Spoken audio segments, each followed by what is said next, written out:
Ladies and gentlemen, we're going to have a TEFRA hearing first. I'll take the roll on that, and then I will take the roll again on the Committee on Finance report.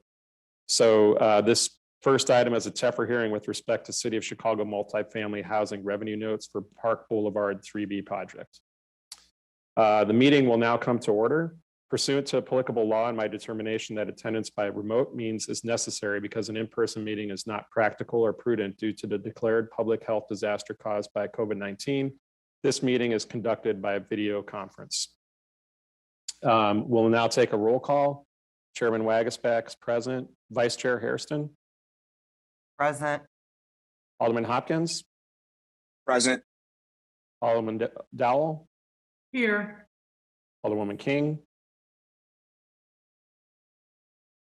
Alderman Sawyer. Alderman Mitchell.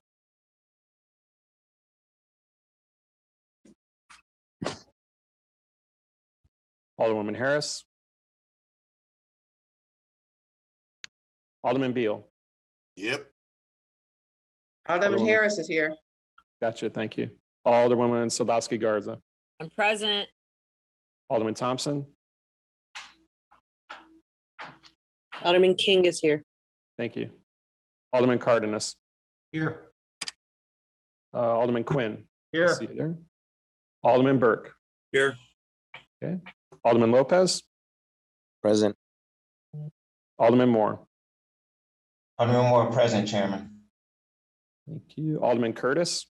Present. Alderman O'Shea. Alderman Brookins. Alderwoman Tabaris. Present. Alderman Scott. Present. Alderman Burnett. Present. Alderman Irvin. Present. Alderman Taliaferro. Present. Alderman Merboyris. Present, Mr. Chairman. Thank you. Alderwoman Austin. Here. Alderman Villegas. See. Present. Alderwoman Mitz. Alderman Sposato. Nick Sposato's here. Alderman Napolitano. Present, Chairman. Alderman Riley. Alderwoman Smith. Present, Alderman- Chairman. Thank Present, you. Chair. Alderman, got it. Alderman Tunney, Present. Alderman Osterman, Present. and Alderwoman Silverstein. Okay. Present, Chairman. Oh, thank you. We have quorum for the TEFRA hearing. Let the record reflect this is a public hearing that is being held pursuant to the requirements of Section 147F of the Internal Revenue Code of 1986 as amended. Notice of this public hearing was published on October 5th, 2021 on the website of the Office of the City Clerk of the City of Chicago.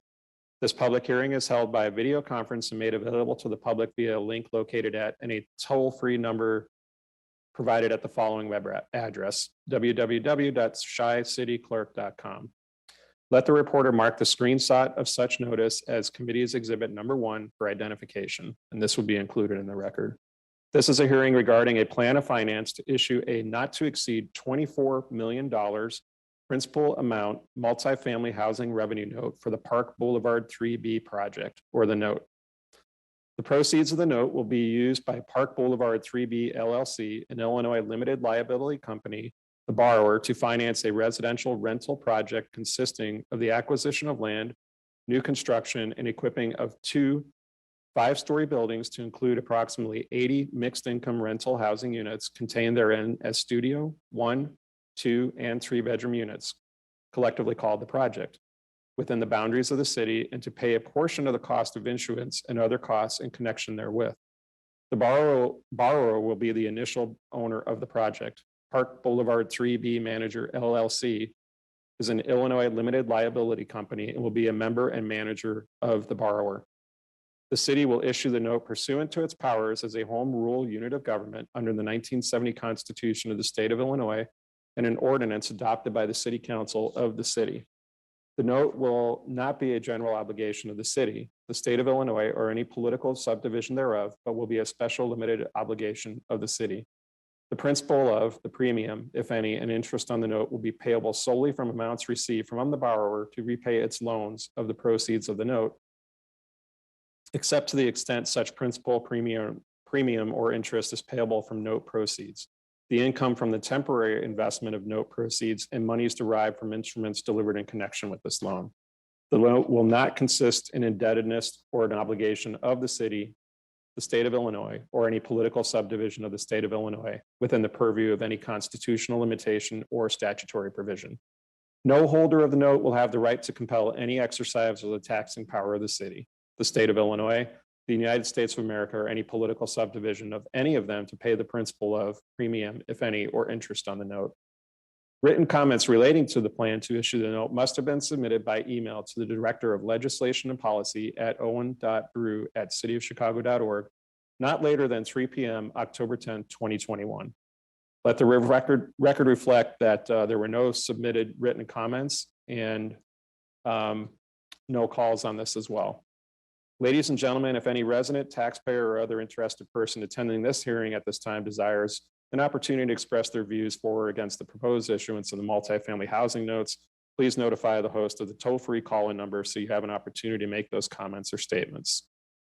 At the time of the beginning of the meeting, there was no member, public, taxpayer, interested person who wished to make a statement. And let the reflector, there had been no response. Let the record reflect there had been no response to the question posed by the chair. Ladies and gentlemen, this concludes the public hearing on the proposed plan for the city of Chicago to issue the not to exceed $24 million principal amount multifamily housing revenue note for the Park Boulevard 3B project. Let the record reflect the public hearing on this matter was concluded at 10:51 a.m., October 13th, 2021. This concludes the TEFRA hearing. Alderman Mitchell. Alderman Mitchell. Want to be counted for quorum. Thank you. Let me go back through Alderman Thompson, Alderman Brookins,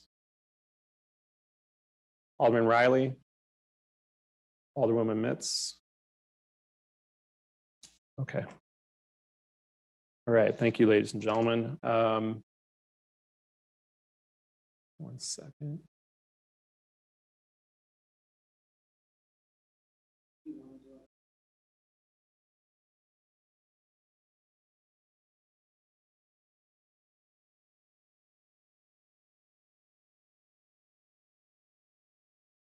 All right, sorry about that. We're now going to move to our regular agenda, and I'm going to call roll again, just to make sure we're right on time here with the number of people in the meeting.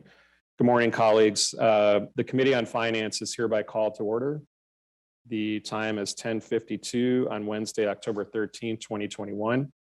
Pursuant to applicable law and my determination that attendance by remote means is necessary because an in-person meeting is not practical or prudent due to the declared public health disaster caused by COVID-19, this meeting is conducted by video conference.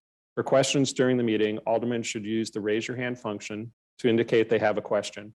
Members of the committee shall be given preference. If you wish to make a point of order, point of information, or point of clarification while one of your colleagues is speaking, please use the raise your hand function or unmute your microphone. We will now have a roll call to establish quorum for the Committee on Finance. Please unmute when your name is called, and please note that your yes or present response will be deemed to be a yes vote when quorum roll call is used as a reference vote for later items. All right, Chairman Wagasback is present. Vice Chair Hairston. Present. Alderman Hopkins. Present. Alderwoman Dowell. Here. Alderwoman King. Present. Alderman Sawyer. Alderman Mitchell. I know you're present. Present. Alderwoman Harris. Here. Alderman Beal. Yep. Alderwoman Sadowski Garza. Here. Alderman Thompson. Here. There you go. Alderman Cardenas. Here. Gotcha. Alderman Quinn. Here. Alderman Burke. Here. Alderman Lopez. Here. Alderman Moore. Alderman Moore is present, Chairman. Alderman Curtis. Here. Alderman O'Shea. Alderman Brookins. Alderwoman Tabaris. Here. Alderman Scott, Present. Alderman Burnett. Here. Alderman Irvin, Here. Alderman Taliaferro, Present. Alderman Raboris, Present. Alderwoman Austin, Here. Alderman Villegas, Present. and Alderwoman Mitz. Alderman Sposato, Nick Sposato is still here. Alderman Napolitano, Present, Chairman. Alderman Riley, Alderwoman Smith, Here. Alderman Tunney, Here. Alderman Osterman, Present. and Alderwoman Silverstein. Chairman, this Thank is you, Alderman La- Gona, non-member 31st Ward.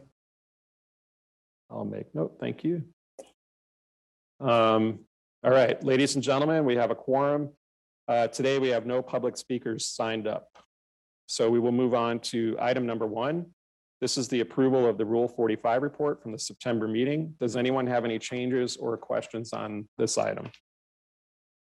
All right. May I have a motion to approve the report by the affirmative vote of all members present for the roll call used to establish quorum? A motion from Alderwoman Austin. All in favor signify by saying aye. Aye. Thank you. All opposed?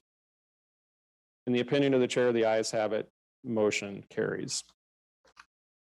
All right, we're moving on now to item number 2, Department of Housing.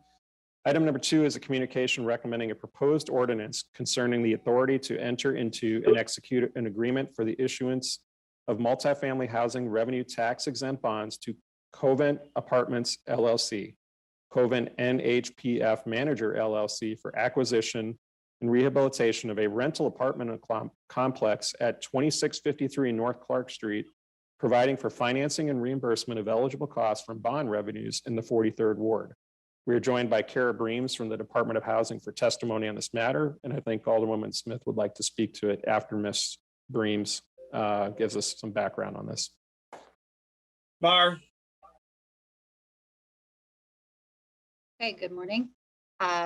This is, my name's Kara Just- Breams. Thank you. Go ahead. Okay, let me just quick start this a minute. My name's Kara Breams. I am a financial planning analyst in the Department of Housing's Multifamily Finance Division, and I'm requesting that the City Council authorize a bond inducement to enable the preservation of 30 units of affordable housing in the Covent, which is located at 2653 North Clark in the 43rd Ward, where Alderman Smith is the alderman. This is a bond inducement only. So full underwriting and a full financing ordinance will be introduced to council later this year or early next year. Again, the request before you today is approval of an ordinance to issue up to $12 million in tax exempt housing revenue bonds for the benefit of Covent Apartments LLC. The site is located in the Lincoln Park community area in the 43rd Ward. Alderman Smith has submitted an updated letter of support dated September 13 of this year. The median income in the surrounding area is $99,685. It's a TOD, transit-oriented development location, with access to 56% more jobs than the average COD site. Less than 10% of the population lives in poverty, and there's no new or renovated affordable housing proposed or developed within a half mile of the site.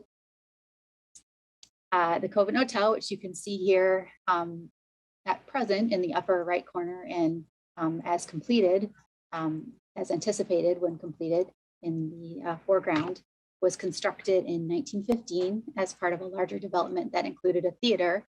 The building continues to function as a rooming house and SRO, single room occupancy today. Of the current 64 SRO units, 46, so the majority are vacant. The 3-story building was listed on the National Register of Historic Places in 2017. The Covent was subject to the city's 2014 SRO Preservation Ordinance, which was enacted to preserve SRO affordable housing within the city. The Covent was one of the first buildings preserved following the passage of this ordinance. So at the time of its purchase, it received considerable attention and celebration. The project consists of the deconversion and rehab of the existing Covent Hotel SRO to create 30 studio units, each with their own kitchen and bathroom. So to clarify that, as it exists now, the units are simply rooms. So they share bathrooms and shared space on one floor. There are no bathrooms or kitchens within. The existing first floor commercial space will be rehabbed, and the 8 existing commercial spaces will be deconverted to 4 larger spaces, with 1 commercial space converted to a residential lobby where an elevator will be installed. 6 of the 30% AMI units will be dedicated to the state referral network, and all units will receive project-based vouchers from the CHA. So all 30 units will be targeted to households at 30% AMI or below. I'm sorry, there will be 5 targeted to 50% AMI and below. Again, we're still in the process of underwriting this project. This is the bond inducement only, but the sources and uses that currently are projected are shown here, with city assistance currently projected to include roughly $5 million in multifamily loan funds and $5.6 million in equity generated by the 4% tax credits that are generated from the bonds. The development team is led by Coven Apartments LLC, which is the NHP Foundation, which is a nationally recognized organization dedicated to delivering on its commitment to preserve and create value-added service-enriched housing that communities desire and people can afford. They were established as a nonprofit in 1989. They preserved 1990 multifamily properties comprising over 16,000 affordable apartments. The development will meet or exceed their MBE, WBE requirements. And this concludes my presentation. All right, thanks, Ms. Breams. Before I go to Alderwoman Smith, we have a question from Alderman Osterman. Just a question about, and maybe I missed this in the front half of the presentation. The building's vacant now. I'm just curious of the SRO units that were there. How many units were there, and then how many units are going to be available after the renovation? And is it going to be, I think, consistent with an SRO, or is it going to be more under the new version of the building, rental apartments? So there's currently 64 SRO units, so 64 one-room units. That will be, when it's renovated, those units will each include a bathroom and a kitchen. So they will no longer be one-room SRO units, and there will be 30 of them. Okay. And what's the overall cost of the project to the city? So again, we're still underwriting it. So we're just asking today for authority to issue the bonds. But as it stands now, what they're asking for is roughly $5 million in multifamily loan funds. And then, Okay. Yeah. Just a point, I think, what I would ask housing to do, and I think you guys might be doing this already, is to provide the committee and the Housing and Real Estate Committee with a list of existing SROs, how many existing units to the best of our ability you want me to write, are apparently. there. What I asked, what I wrote the. Anthony, I muted him. Go ahead, Alderman. anyway, I guess the request is if we could have like an inventory of what we have as far as SROs now, how many units we estimate, I would appreciate it. And also if there have been recent projects like this, the Lawson House went through the Housing and Real Estate Committee, I believe last month, which was a very significant, expensive renovation that will provide stability. But we're going from 64 units to 30 units. So I think with the loss of SROs across the city, I think we have to kind of keep that in mind and figure out how we can stabilize that housing source, specifically with the pandemic and kind of the outcomes of the financial strain on people because of the pandemic. So if you could provide that to the chair and to my committee, I would appreciate it. Thank you, Mr. Chairman. Thank you. We'll make you. note of that too, to get that. Alderman Tunney. Yes, Alderman Tunney.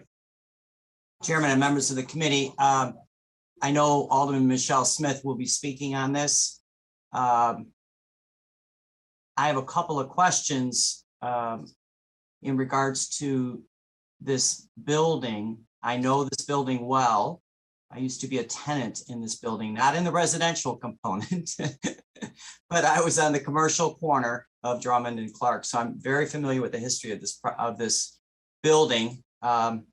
Used to be the Coven Theater in the back, big. Now it's a very large surface parking lot with the Coven Hotel that fronts Clark Street. And I don't know whether that's information in terms of the financing. This project is much bigger than the preservation of 30 SRO units, and maybe the alderman can elaborate a little bit, but there's a new development on the back portion, and with the preservation efforts on the front.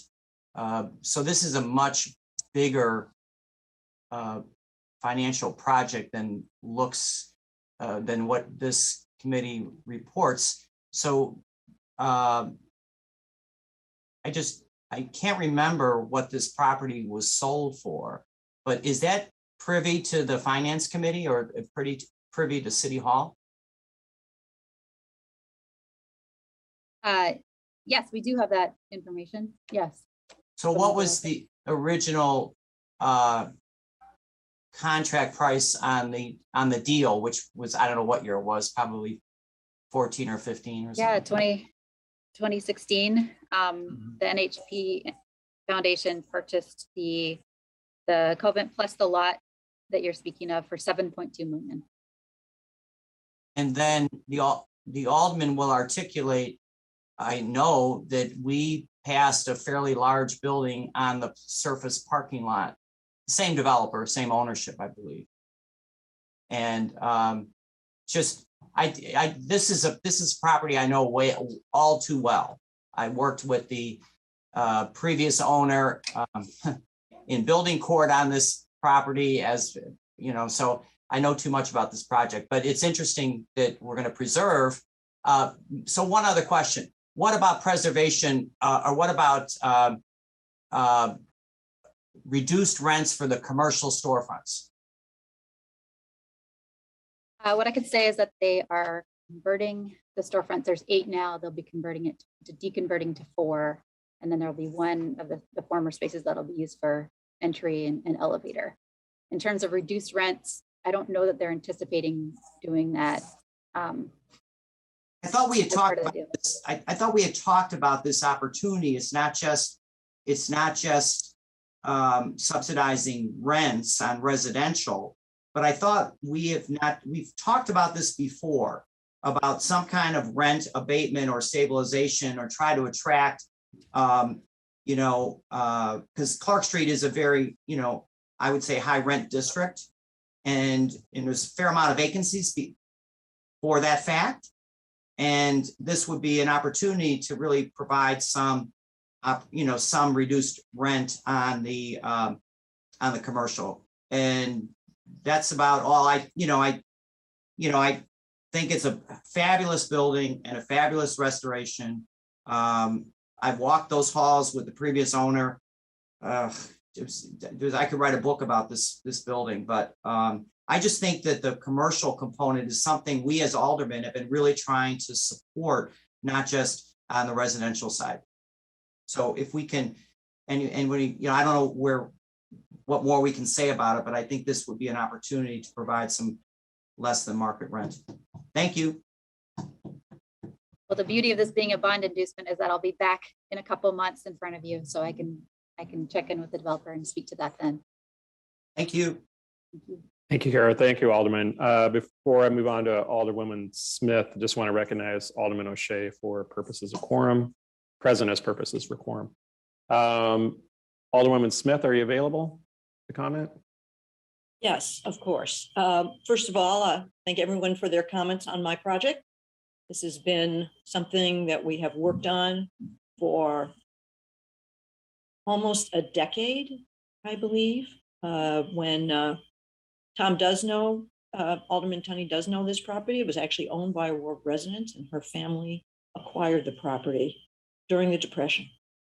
And this older woman was very committed to trying to maintain an SRO. And after she died, we received lots of inquiries from developers who wanted to tear it down and put up a high rise. And I'd made a commitment to try to restore, maintain affordable housing in the ward. and I turned them down under the SRO ordinance until we found a developer who was willing and able to do it. This has been an exercise in how difficult it is to build affordable housing in an expensive neighborhood. And the reason that the apartments were converted to, the reason that the units were converted from little rooms with bath down the hall to this configuration is because the city of Chicago required it, inevitably resulting in a loss of units. This developer also rehabbed the Mark Twain Hotel, which is in, I think it's in Alderman Burnett's ward, and they did a very beautiful and safe job. And so this is a very, very well respected. Financing affordable housing is probably the most complicated thing I've ever seen in my life as an alderman, and it involves many layers. So because there had been a theater behind this building, there was a vacant lot, and the developer has sold that lot to someone who is building an 84-unit apartment building behind it.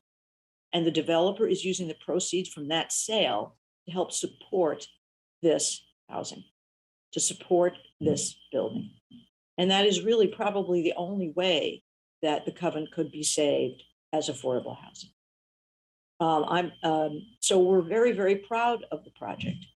Lincoln Park actually has a fair amount of affordable housing. Most of it was built in the 70s during the gentrification as a result of similar battles to what many other neighborhoods are going through. We lost a lot of those units when HUD mortgages expired and those buildings became market rate and sometimes condo. So since I've become alderman, I vowed to try to put affordable housing back in Lincoln Park. And we put in 54 units at Lincoln Common. We put these units in, and we're putting more units in near Sheffield and Wrightwood. So we're very, very proud of this project. This is very, very difficult sledding in order to preserve affordable housing, and yet in a very, very expensive neighborhood. And I want to thank the Department of Housing and the city for really working through with us step by step to actually try to make it a reality. There were a couple questions. Alderman Tunney asked about the apartment. As I mentioned, it's going to have 84 units. And then there has been no discussion, as long as I've been involved in this, with somehow underwriting the cost of the rent here. In fact, the rents from these commercial spaces are, again, part of the income stream to be able to support this very expensive process. Most affordable housing is not built on property that costs $7 million. So they sold the back lot, I can't remember, for 4 or 5. That's in the equity stack. So I would really ask for your support. This is an innovative financial structure, and it really made a difference. The people who are there now will have the first opportunity to come back and stay. Many of these SRO residents are actually work in our community, and we are very, very proud to have them as my constituents. So with that, if no one has any other questions, I'd like to move the passage of this by the same roll call used to establish quorum. And that is a motion by Alderwoman Smith. All in favor of that motion signify by saying aye. Aye. Aye. Aye. All those opposed? In the opinion of the chair, the ayes have it and the motion carries. Congratulations, Alderwoman. Thank you. Thank you. All right, ladies and gentlemen, moving on to item number 3. This is a communication recommending a proposed ordinance concerning the authority to enter into and execute an agreement for the issuance of multifamily housing revenue tax exempt bonds with supporting funding, loan, borrower, and regulatory agreements to Park Boulevard 3B LLC for construction of a residential mixed income buildings on Chicago Housing Authority property at 43 West 36th Street, 3603 and 3607 South Federal Street, 37th Street and Federal Street, with lease to be issued to Interfaith Housing Development Corporation or affiliates and the 3rd Ward Chairwoman Dowell. We will be joined by Tamara Collins from the Department of Housing for testimony on the matter, and then Alderwoman Dowell will speak to it as well. And Ms. Collins, are you ready? Thank you. Good morning. I'm sharing my screen.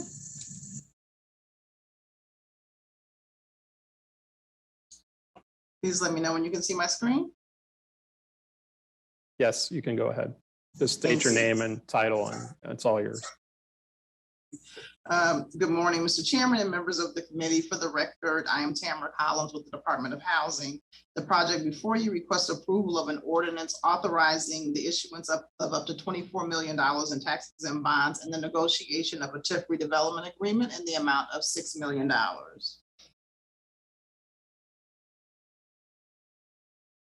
The development team includes the owner, Park Boulevard 3B LLC, developer Stateway Associates LLC, architect Johnson and Lee. General contractor is a joint venture between Walsh and GMA Construction. The attorney is Applegate Thorne Thompson. Lightingale is the financial consultant, and the nonprofit entity is Interfaith Housing Development Corporation. Park Boulevard is a planned mixed income community created through the Chicago Housing Authority's Plan for Transformation. The development is zoned as a planned development known as PD 897, located in the 3rd Ward where Pat Dowell is the alderman. The site is within the boundaries of the 35th and State TIF and is situated on the site formerly known as Stateway Gardens, which was once one of CHA's largest developments, containing over 1,600 units in 8 gallery high-rise buildings along South State Street corridor. This site is within the Chicago Bronzeville community and encompasses approximately 34 acres of land, which is generally bounded by 35th on the north, 39th on the south, State on the east, and the Chicago Rock Island Pacific Railroad on the west. The land comprising the project site is owned by the Chicago Housing Authority. Since 2005, there have been a total of 4 phases of Park Boulevard completed. Phase 1A was constructed in 2005 and included 80 rental units. Phase 1B was constructed in 2009. Phase 1B is a 159 unit mixed income development, including for sale, rental, and CHA units, as well as retail space. Phase 2A was completed in 2012 with 128 units, and Phase 2B was completed in 2015 with 108 rental units in retail space. To date, 475 units and 16,000 square feet of commercial space have been completed on the site between all 4 phases. Park Boulevard 3B will be the 5th phase of Park Boulevard development. The site is bounded by 36th and 37th Street on the north and south, Federal and Dearborn on the east and west. The project includes the new construction of 2 buildings, one building on the north end of the block and the other building on the south end of the block. There has been significant community engagement over all phases of the project. The developer meets monthly with the Park Boulevard CHA Working Group, which includes representatives from CHA, residents, BPI, and the Alderman's office. The developer has the support of Alderman Dowell and has received several letters of support as recently as June 4th, 2021 of this year. Each site will consist of one 5-story, 40-unit mid-rise building with 35 parking spaces. The first floor of each building includes rental units, interior parking, mail area, bathrooms, and elevators. Floors 2 through 5 reflect the typical bedroom units for each building. And there are a total of 80 units, and they will be equally spread across both buildings. Here is the residential unit breakdown. Each building will contain 2 studios, 13 1-bedroom units, 24 2-bedroom units, and 1 3-bedroom units. It will include a mix of LIHTC, or low-income housing tax credits, CHA and market rate units for a total of 80 units. 64 units will be adaptable, 16 accessible, and 2 with visual hearing impaired, with an additional 8 wired for future use if necessary. 68 units will be affordable, including 8 units at 50% AMI and 60 units at 60% AMI, and 12 that will be market rate. The project will include up to 105 points on the city's sustainable design with features including up to Energy Star, tree planting, proximity to transit service, bike parking, and residential charging stations. The total project cost on Park Boulevard 3B is just over $43 million. The land, as I stated, is CHA owned and will be provided to the project through a long-term ground lease agreement as is customary. In addition to the TIF, which is approximately 13.9% of the total development costs, DOH will provide tax-exempt bonds of up to $24 million. The bonds will generate $1.7 million in 4% tax credits with a pay-in rate of about 95 cents on the dollar. And that will generate about $16 million, about $16.4 million in tax equity for the benefit of the project, pardon me. The city will also provide donation tax credits from the CHA land. That donation is in the amount of $897,500, which will generate about $789,000 in equity. Should this project be approved today by the Finance Committee, the next steps will include obviously the final City Council approval for the full financing of the project with the intent to close this project by the end of November 2021. With that, DOH respectfully requests your approval to authorize the issuance of the tax exempt bonds and negotiate the redevelopment agreement with Park Boulevard 3B and its affiliates for the development of Park Boulevard 3B. This concludes my presentation and I'm happy to answer any questions. Thank you. Thanks, Ms. Collins. Before I go to Alderwoman Dowell, I have a question from Alderman Osterman, and also Kamal, are you able to boost Alderwoman Mitz out of the attendee list onto the panelist? I don't have the ability to do that from here. Chairman, can we hear from Ms. Chairman Dowell first, and then I'll just Sure. get a follow-up question after the chairman. That would be fine. Chairwoman, you ready? Yes. Yes, thank you, Chairman. Good morning, everyone on the committee. I'm asking for your support of this project today. Park Boulevard is a successful mixed income, mixed use community that's nestled between the Illinois Institute of Technology, White Sox Stadium, and Bronzeville community in the lakefront. This component, phase 5, is a longstanding element as we march toward the end of the CHA plan for transformation. I am very happy with the development team that has been the master developer here over the years. They have continued to be very involved in the community and attentive and supportive of this development. This is a project that seeks to provide not only affordable housing and replacement housing for CHA residents, but also it has a mixed or market rate component in each of these buildings. In the areas where you see where these two buildings bookend a strip of land, we're currently working with the developer to have another successful phase of single-family home development in those spaces. This is a priority of not only having rental housing, but also for sale housing in this location.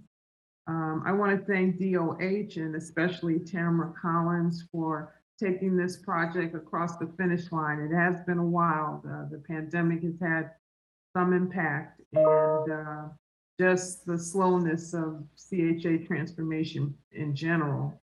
I'm really happy to see that this project is moving forward, and I ask the support of my colleagues on the Finance Committee for this project. Thank you.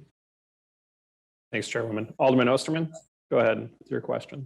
Just want to congratulate Chairman Dow on her leadership of shepherding this through. Nothing happens, I don't think, without a push, and I'm sure she's pushed very thoughtfully but firmly to get this done. I guess the question I have is once this building is done, and Chairman Dow had referenced single-family home sections. Are there, beyond the single-family home sections, are there future phases? And, or is some of that space going to stay parkland? And I guess my ultimate question is, once it's all done kind of in a way that kind of blends in together, how many residents do you think will be kind of on all those parcels? I will let the developer answer that. One thing I can say, on the southern edge of the site, closer to Pershing, that is not intended to be housing. It is intended to be commercial development. We're currently working with DPD on a major Pete's Fresh Market at that location, in addition to some outlots. But I believe the developer is on the line, James Miller, and he can probably answer the question about future phases and total number of residents on the site.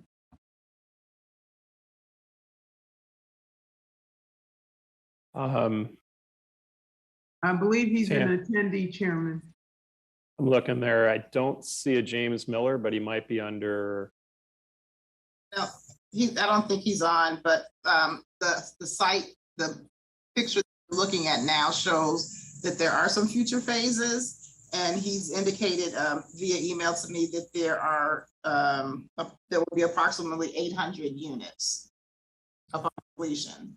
If there's a way that this presentation could go through the chair, or if we could get that, I'm just more curious kind of beyond this phase and the single family homes, kind of how the rest of it's going to roll out. But otherwise, congratulations, Chairman Dow. Exciting project. Thank you. Thanks, Alderman. We will get that through the chair and send it out to everyone. And if there's additional information from the developer, we'll pass that along. Alderman Moore, you still have your hand up. Yes, thank you, Chairman. Again, congratulations to Alderman Dow and her leadership on this project. Definitely want to also commend Walsh Construction for reaching out to the Contract Oversight and Equity Committee early on to show that their commitment to making sure that there was diversity and hiring in this. And I think there's a great representation of that on this project. And even the management around that entire project. I have still, from when I lived in the projects and as I worked at CHA, people just commend the management around that development. And so I just want to say, you know, I'm definitely in support of this project, and it's going to be continue to make 35th Street look better, but also while we have Dearborn still up, still provide good, both affordable and some low-income CHA housing to the community. So with this said, I make a motion to move to pass on this item. All right, thank you, Alderman Moore. Alderman Moore makes a motion to approve item 02214192 by the affirmative vote of all members present for the roll call used to establish quorum. All in favor signify by saying aye. Aye. Aye. All those opposed? In the opinion of the chair, the ayes have it and the motion carries. Congratulations, Alderwoman. And Alderman, yeah, I'm sorry. Thank you. No, I was just thanking the chairman and the members of the Finance Committee. Thank you. And Alderwoman Mitz, I have you down as present for purposes of quorum. Thank you. You're welcome. All right, ladies and gentlemen, moving on to item number 4. This is a communication recommending a proposed ordinance concerning the authority to enter into and execute a redevelopment agreement and long-term ground lease with Chicago Housing Authority by Oakwood Shores 3-1 owner LLC, Oakwood Shores 3-1 MM LLC to construct affordable housing at 616 to 630 East Pershing Road with tax increment financing assistance in the 4th Ward, Alderwoman King. We're joined by Kara Breams again from the Department of Housing for testimony on this matter. Ms. Breams, whenever you're ready.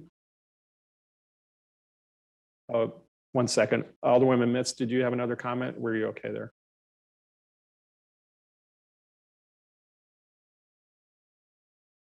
I think we're good there. All right, Ms. Breams, go ahead. Hey, thank you. Once again, my name is Kara Breams, a financial planning analyst in the Department of Housing's Multifamily Finance Division.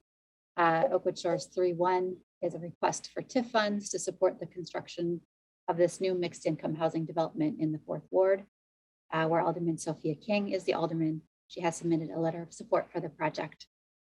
The project is again located in the 4th Ward in the Oakland community area in the Madden Wells TIF. We are requesting up to $2 million in TIF funds for the development of this 51-unit mixed income development at Oakwood Shores. Phase 3-1 as part of CHA's ongoing redevelopment of the former Madden Wells public housing development. Here you can see the Oakwood Shores master plan. The 51 units would be spread over 2 sites located at 552 to 564 East 38th Street and 616 to 630 East Pershing. This map actually shows, apologies, the extent of the Madden Wells TIF district. You can see that only the Pershing Road site is in the TIF. So all of the TIF funds will be going to the Pershing Road building, although we will be speaking about the development as a whole because it will be constructed together. Here is the Oakwood Shores site plan showing the multiple phases. So the site's located in a mixed use area defined primarily by the Oakwood Shores development, of which it will be a part. Construction began on Oakwood Shores in 2003. To date, the development has resulted in nearly 900 homes that are already constructed, with 842 of those as rental and 74 as for sale units. The Pershing site, which is here, is located in the Oakland community area, and the 38th Street site is located in the Douglas community area. In addition to the 900 units also constructed as part of this development have been the Mercy Family Health Center and Pharmacy, a new Chicago Park District field house, and a 5,000 square foot resident clubhouse, also adjacent to relatively new Mariano's on Pershing, 39th Street. Together, these 2 buildings will include 34 affordable units, of which 19 will be funded by CHA, supported by CHA, and 15 by low income housing tax credits. 13 will be affordable at 30% AMI, 21 at 60% AMI, and 17 units at market rate, in keeping with the CHA's goal to create mixed income communities. CHA rental subsidies will support 19 of those units. The bedroom mix will consist of 12 1 bedrooms, but also a nice mix of 2 and 3 bedrooms. There'll be 24 2s and 15 3 bedrooms.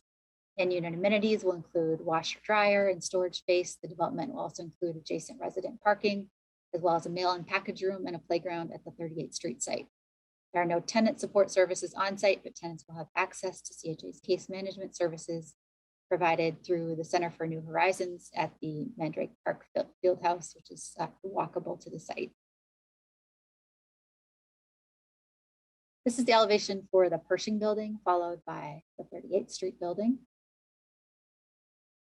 Both buildings are 3-story walk-ups. The exterior cladding materials include a stone base with upper stories clad in a mix of brick and fiber cement siding. City assistance required is $2 million in TIF funds. The TIF consists of roughly 9% of the project's overall financing, which also includes a $2.5 million loan from BMO Harris, a $4.9 million loan from the CHA, and $11.2 million in equity from IDA via 9% LIHTC tax credits. IDA will also provide the donation tax credits, which will generate $900,000 in equity for the project.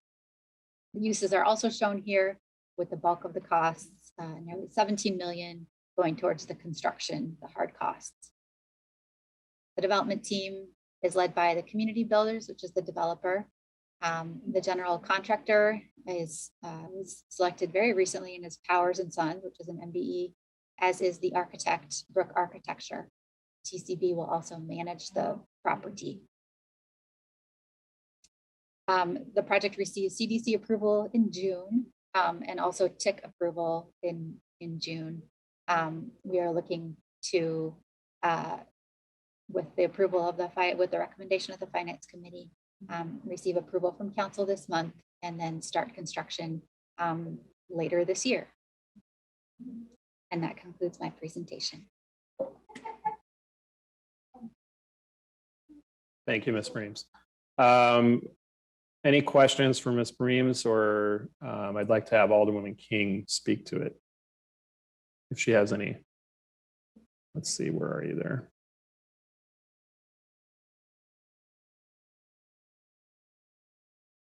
Alderwoman King, would you like to make any comments on that?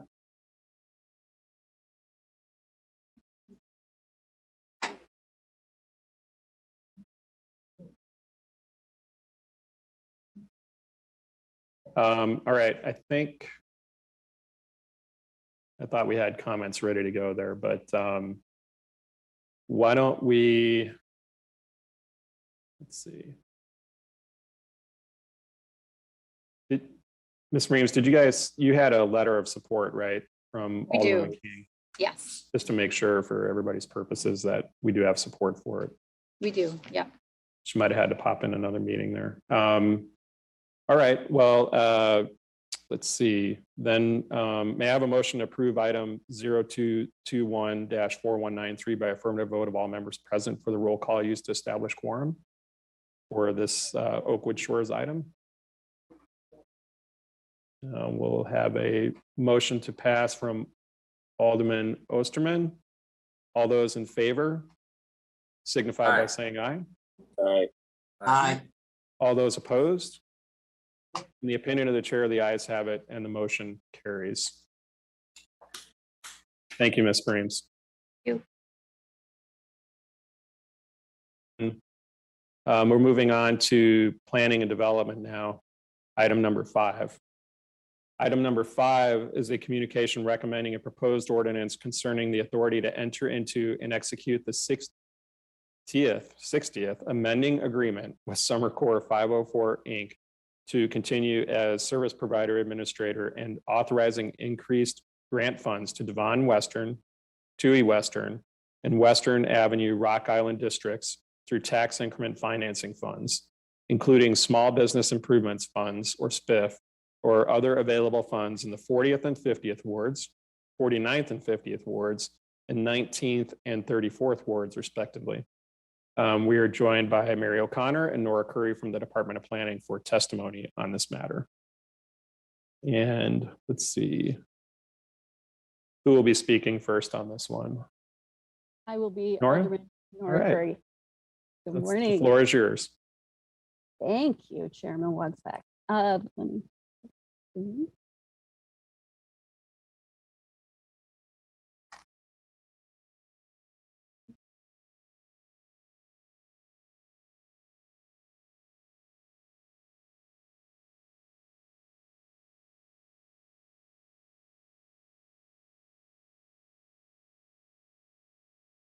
Space for my delay. Set. Are you able to see my screen? Yes. Okay. All set. Great, thank you. Again, my name is Nora Curry. I'm the SPIF Program Director for the Department of Planning and Development.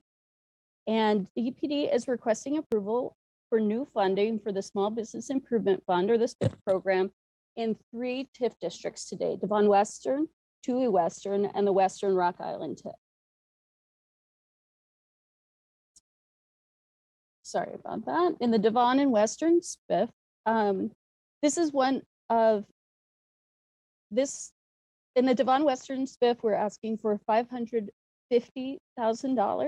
Toohey Western $500,000, and Western Rock Island $500,000. This $1,550,000 request adds to DPD's 3-year SPIF funding plan approved by City Council in December 2020. These 3 SPIFs would have been included in that 2020 ordinance, but funding became available just after the legislation was introduced.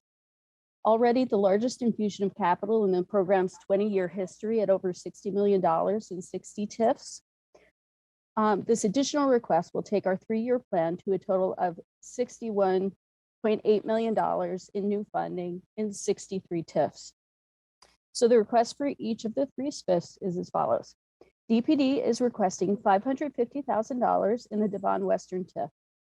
This diverse TIF, and you can see the map in front of you, has nearly 500 business licenses, And despite strong demand, SPIF has not been able to be funded here for about a decade. SPIF funded improvements could align with the ongoing Western Avenue Corridor Study and Alderman Silverstein's ongoing work to support the business district in this community. The Alderman requested funding in this SPIF.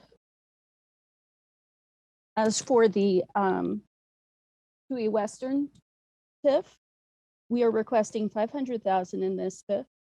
There are 177 business licenses here.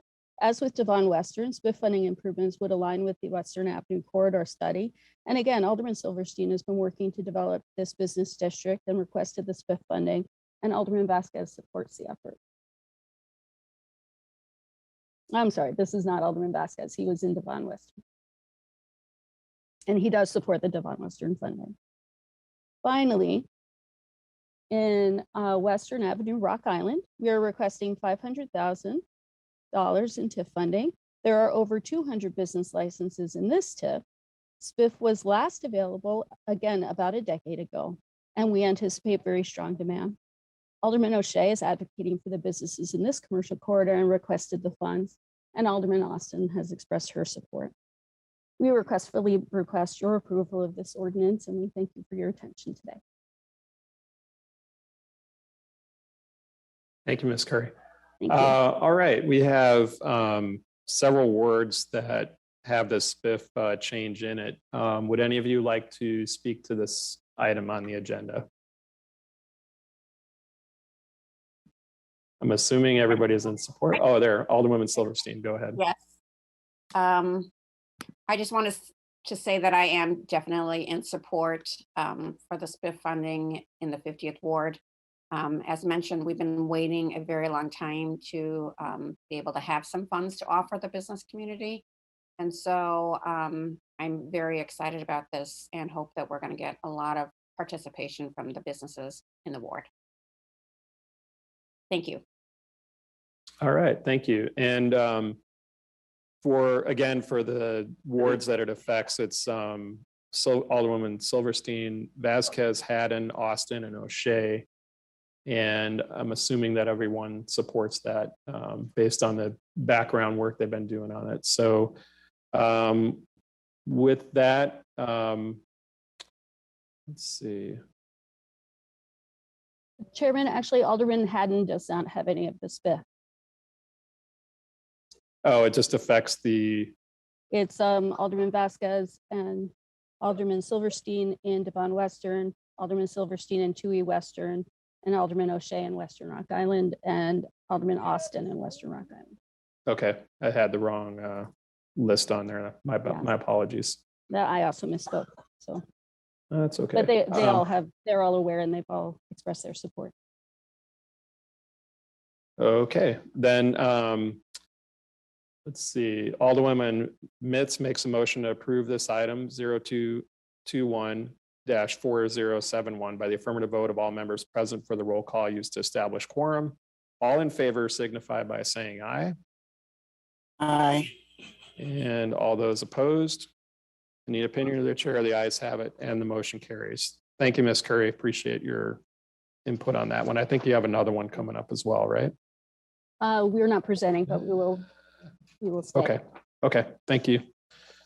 All right, ladies and gentlemen, moving on to item number 6. This is a communication recommending a proposed ordinance concerning the authority to execute the Second Amendment to the Near North Tax Increment Financing TIF redevelopment project and plan regarding the estimated dates of completion and retirement of debt in the 2nd and 27th wards, be Alderman Hopkins and Alderman Burnett. We're joined by Ryan Slattery from the Department of Planning for testimony on this matter. And Ryan, are you there? I'm here, Chairman. Ready to go? Okay. Yep. Floor is yours. Thank you. Thank you.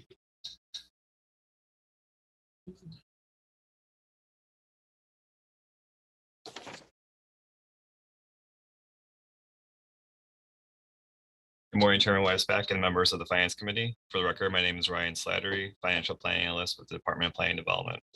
I'm here today to request your approval of the Second Amendment for the Near North Tax Increment Financing TIF District. The Near North TIF District was originally approved by City Council on July 30th, 1997. as a blighted area. The district is generally bounded by North Avenue to the north, Wells Street to the east, Chicago Avenue to the south, and the North Branch Chicago River to the west.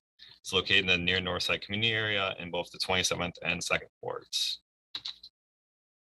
The purpose for this amendment is to approve the extension of the TIF district for an additional 12 years, which will allow for the continued redevelopment of the CHA property in the area and redevelopment of Cabrini Green. In addition, this action will update the overall goals of the redevelopment plan in order to reflect defined community priorities. Finally, the amendment includes a revision to the plan budget, an update to the land use map as reflected in the current conditions. Although the Near North TIF district has utilized TIF for a variety of projects, it's primarily used to focus on the developing replacement housing of the former Cabrini Green site. In all, the TIF district has supported 10 housing developments in the area, including the use of more than $60 million in TIF funds. Although a significant amount of the progress has been made towards the full redevelopment of Cabrini Green, there still is a significant amount of work to be done. As you can see in the map, there is a number of parcels that are still in progress. The most immediate focus will be on the sites in the former Near North High School, as well as the property at Oak and Larrabee. In addition to this, there's anticipated that TIF will be used for the development of the Park District facility at the North Avenue and Larrabee. In closing, DPD strongly supports this amendment, given the critical priority of redevelopment and provide replacement housing for Cabrini Green. We believe the TIF is an essential and appropriate tool for this location and will expedite development. I'd like to thank you for your favorable consideration and requests, and happy to answer any questions you may have. Thanks, Ryan. Alderman Burnett, I'd like to have you speak to it first if you could or would. I'm sorry, did you ask me something, Mr. Chairman? Yes, this is for the Near North TIF amendment for Cabrini Green. And if you'd like to speak about the plans there or just your support for it, Definitely. the floor would be yours. Give me one moment. So I'm here with Alderman Hopkins. He's on board with this also. This is very imperative to be able to complete the commitment that we made to the residents in the Cabrini Green area to continue the redevelopment of Cabrini Green over there. If it were not for the TIF, we would not be able to do it. We have so much CHA land still vacant over there, and we want to keep that commitment and make it happen. And this area has actually, because of the tearing down of buildings in Cabrini, it has actually increased the values of all of the properties in that area. And because of that, we want to also bring back mixed income housing. So I'm in support of this 100%. I ask for the committee support also. Thank you. Thank you, Alderman Burnett. If Alderman Hopkins would like to make a comment, that's fine. Otherwise, I'll have him make the motion to approve the item 02021-4194 by the affirmative vote of all members present for the roll call used to establish quorum. And all those in favor signify by saying aye. Aye. Aye. So moves. Thank you, sir. And all those opposed? In the opinion of the chair, the ayes have it and the motion carries. I'm sorry, Alderman Hopkins, did you want to make any comment on that as well, or? No. You're good. Okay. Thank you very much. All right, ladies and gentlemen, we will move on to item number 7. This is with the Chicago Board of Education. Item 7 is a communication recommending a proposed ordinance concerning the authority to enter into and execute an intergovernmental agreement with Chicago Board of Education to provide tax increment financing funds in the amount of $180,000 for replacement of the existing fire alarm system at Henry R. Clissold Elementary School at 2350 West 110th Place in the 19th Ward. We're joined by Ivan Hansen from CPS for testimony on this matter. Ivan, floor is yours. Thank you, Chairman Waguespack and members of the Finance Committee. For the record, my name is Ivan Hansen. I'm the Executive Director for Capital Planning and Construction at Chicago Public Schools. I'm also joined by Tim Jeffries, the Deputy Commissioner in the Department of Planning and Development. I'm here today to request your approval of an intergovernmental agreement that would provide the Chicago Public Schools with up to $180,000 in TIF assistance to reimburse CPS for the fire alarm replacement work at Clissold Elementary School. Next slide. The school is located at 2350 West 110th Place in the Morgan Park community area in the 19th Ward. It is located within the Western Avenue Rock Island TIF district.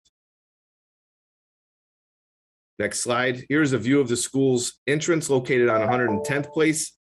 Clissold Elementary is a neighborhood school serving 425 children in pre-K through 8th grade. The project includes replacing the existing fire alarm system, which has exceeded its useful life, and replacement parts are no longer made for these critical repairs. The next slide is an aerial view of the property where 111th Street is to the south, Oakley is to the east, 110th Street to the north, and Western Avenue to the west.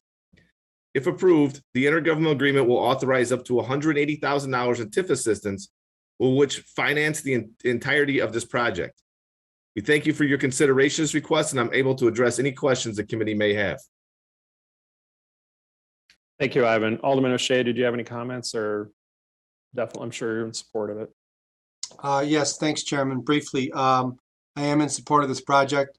Clissold Elementary School, the building is 90 years old, and like many of our public school buildings, it's in dire need of investment. This will make the more than 400 students from the school a little bit safer, and it's much needed. So I stand in support of this. Thank you. Thank you.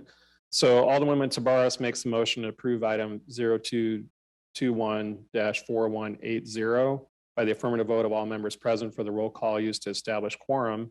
All in favor signify by saying aye. Aye. Aye. And all those opposed? In the opinion of the chair, the ayes have it and the motion carries.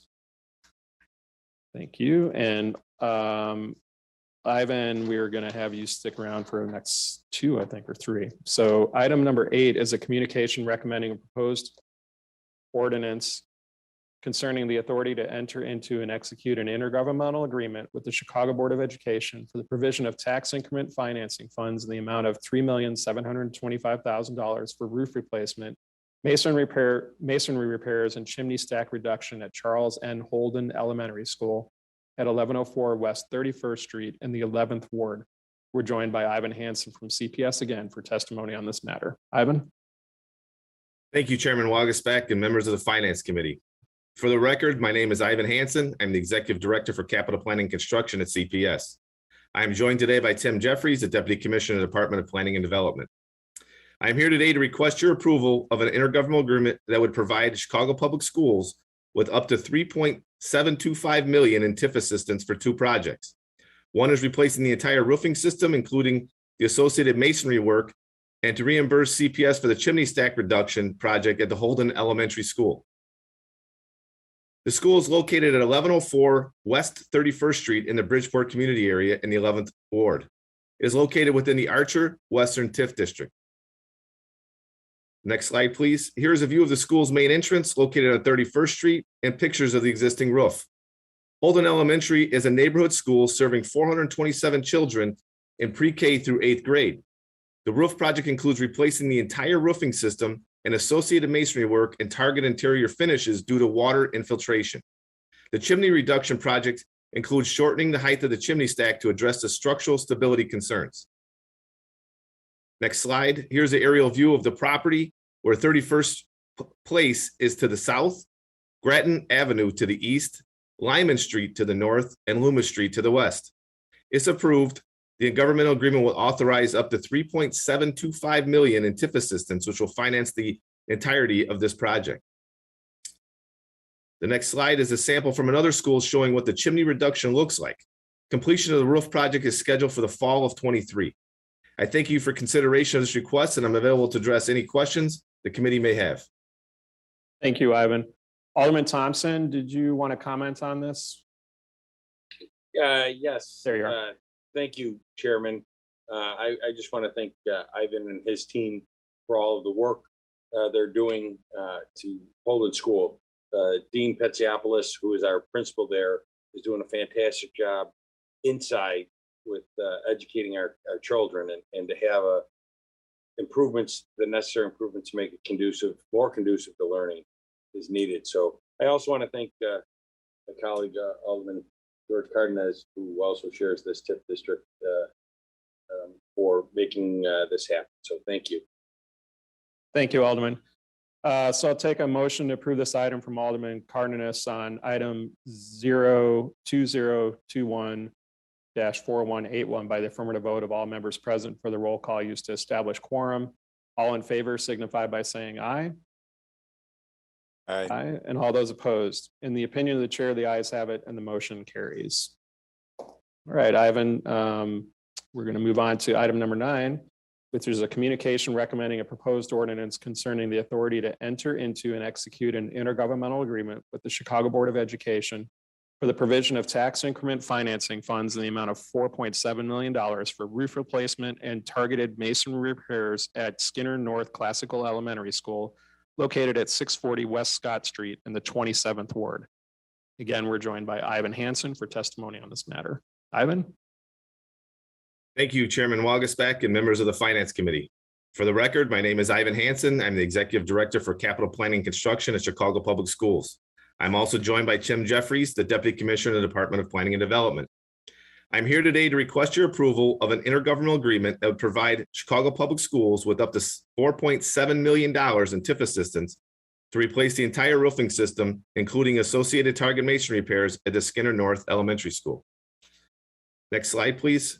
The school is located at 640 West Scott Street in the near north side community area of the 27th Ward. It is located within the near north TIF district.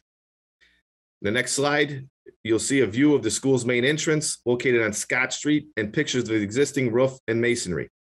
Skinner North is a neighborhood elementary school serving 510 students in the pre-K through 8th grade. This project includes replacing the entire roofing system with the associated masonry and target interior finishes due to weather infiltration. The next slide is an aerial view of the property where Division Street is to the south, Larrabee Street is to the east, Schiller Street is to the north, and Halsted to the west. If approved, this intergovernmental agreement will authorize up to $4.7 million in TIF assistance, which will finance the entirety of the project. I thank you for consideration of this request, and I'm available to address any questions the committee may have. Thank you, Ivan. I have one question for you. How old is the Skinner building? The original roof, I should say. I'll need to get back to you on that exactly.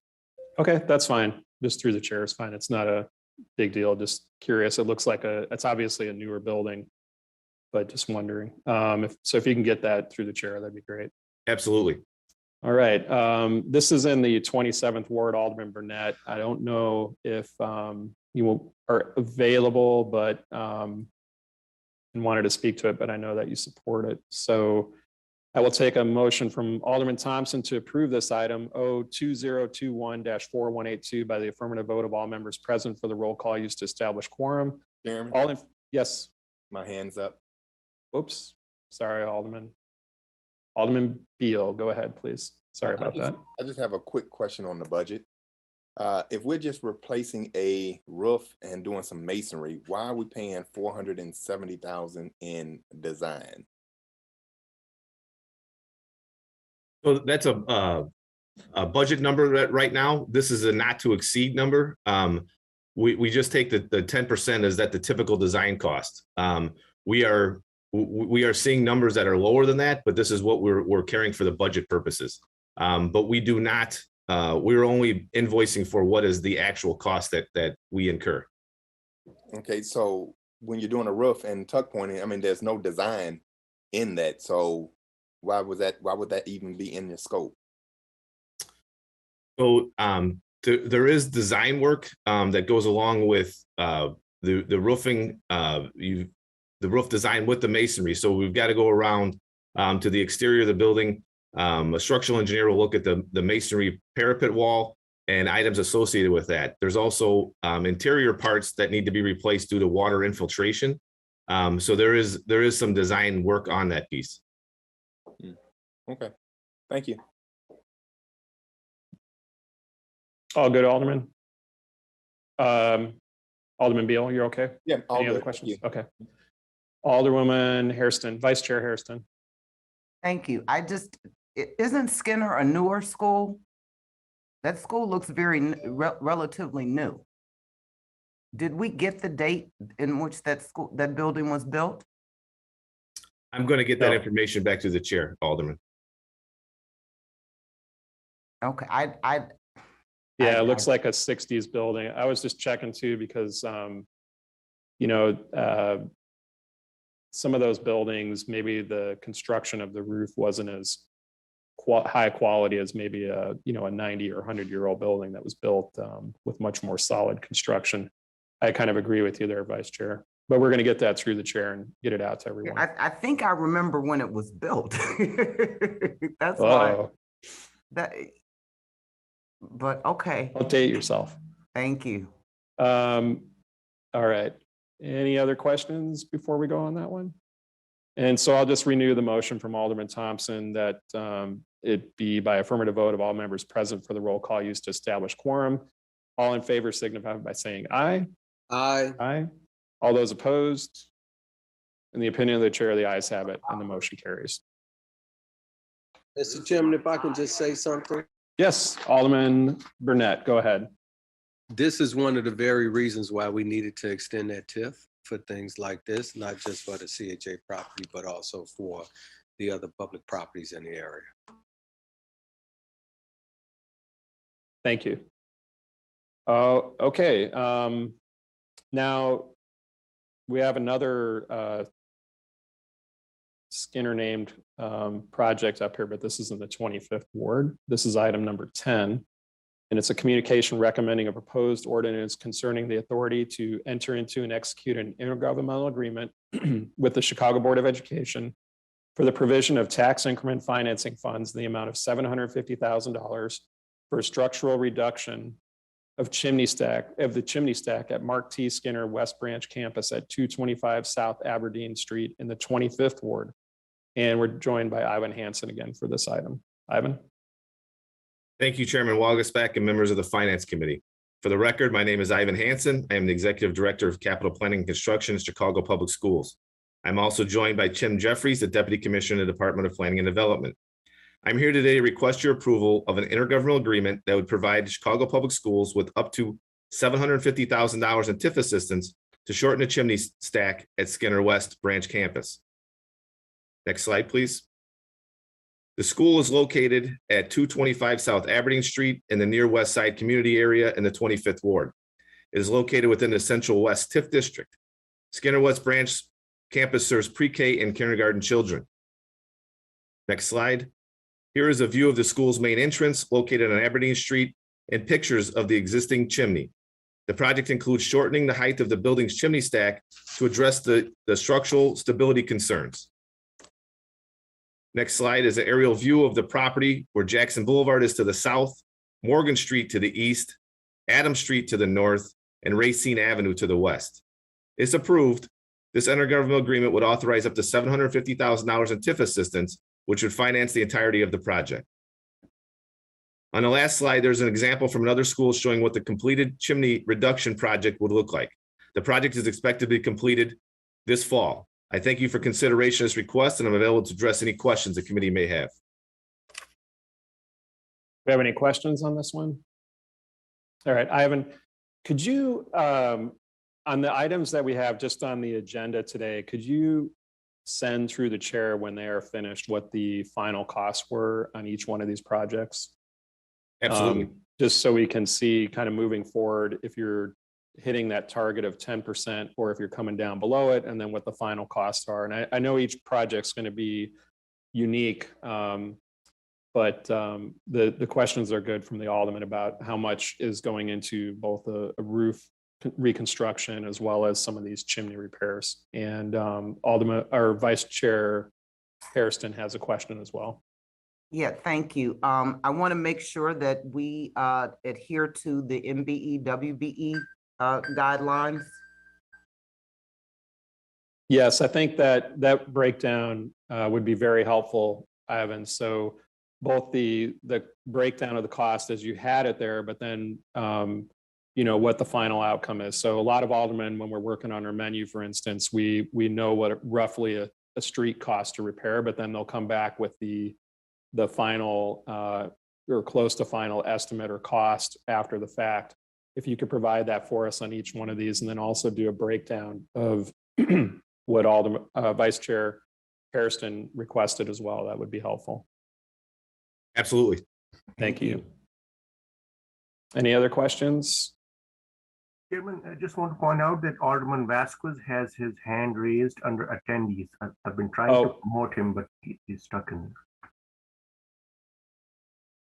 Yeah, Alderman same. Vasquez, are you on? Yeah, can you all Okay, hear go me? ahead. I've been trying to get added on as a panelist, and it's not.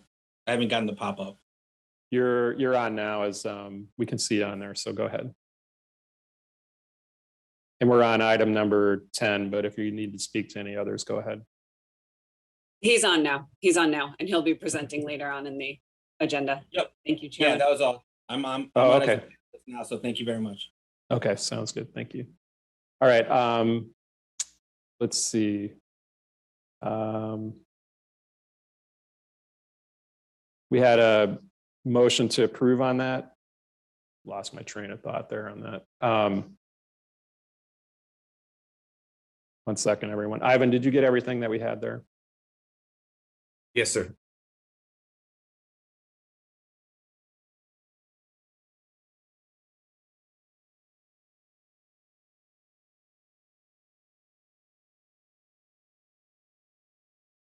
Hold on one second, ladies and gentlemen.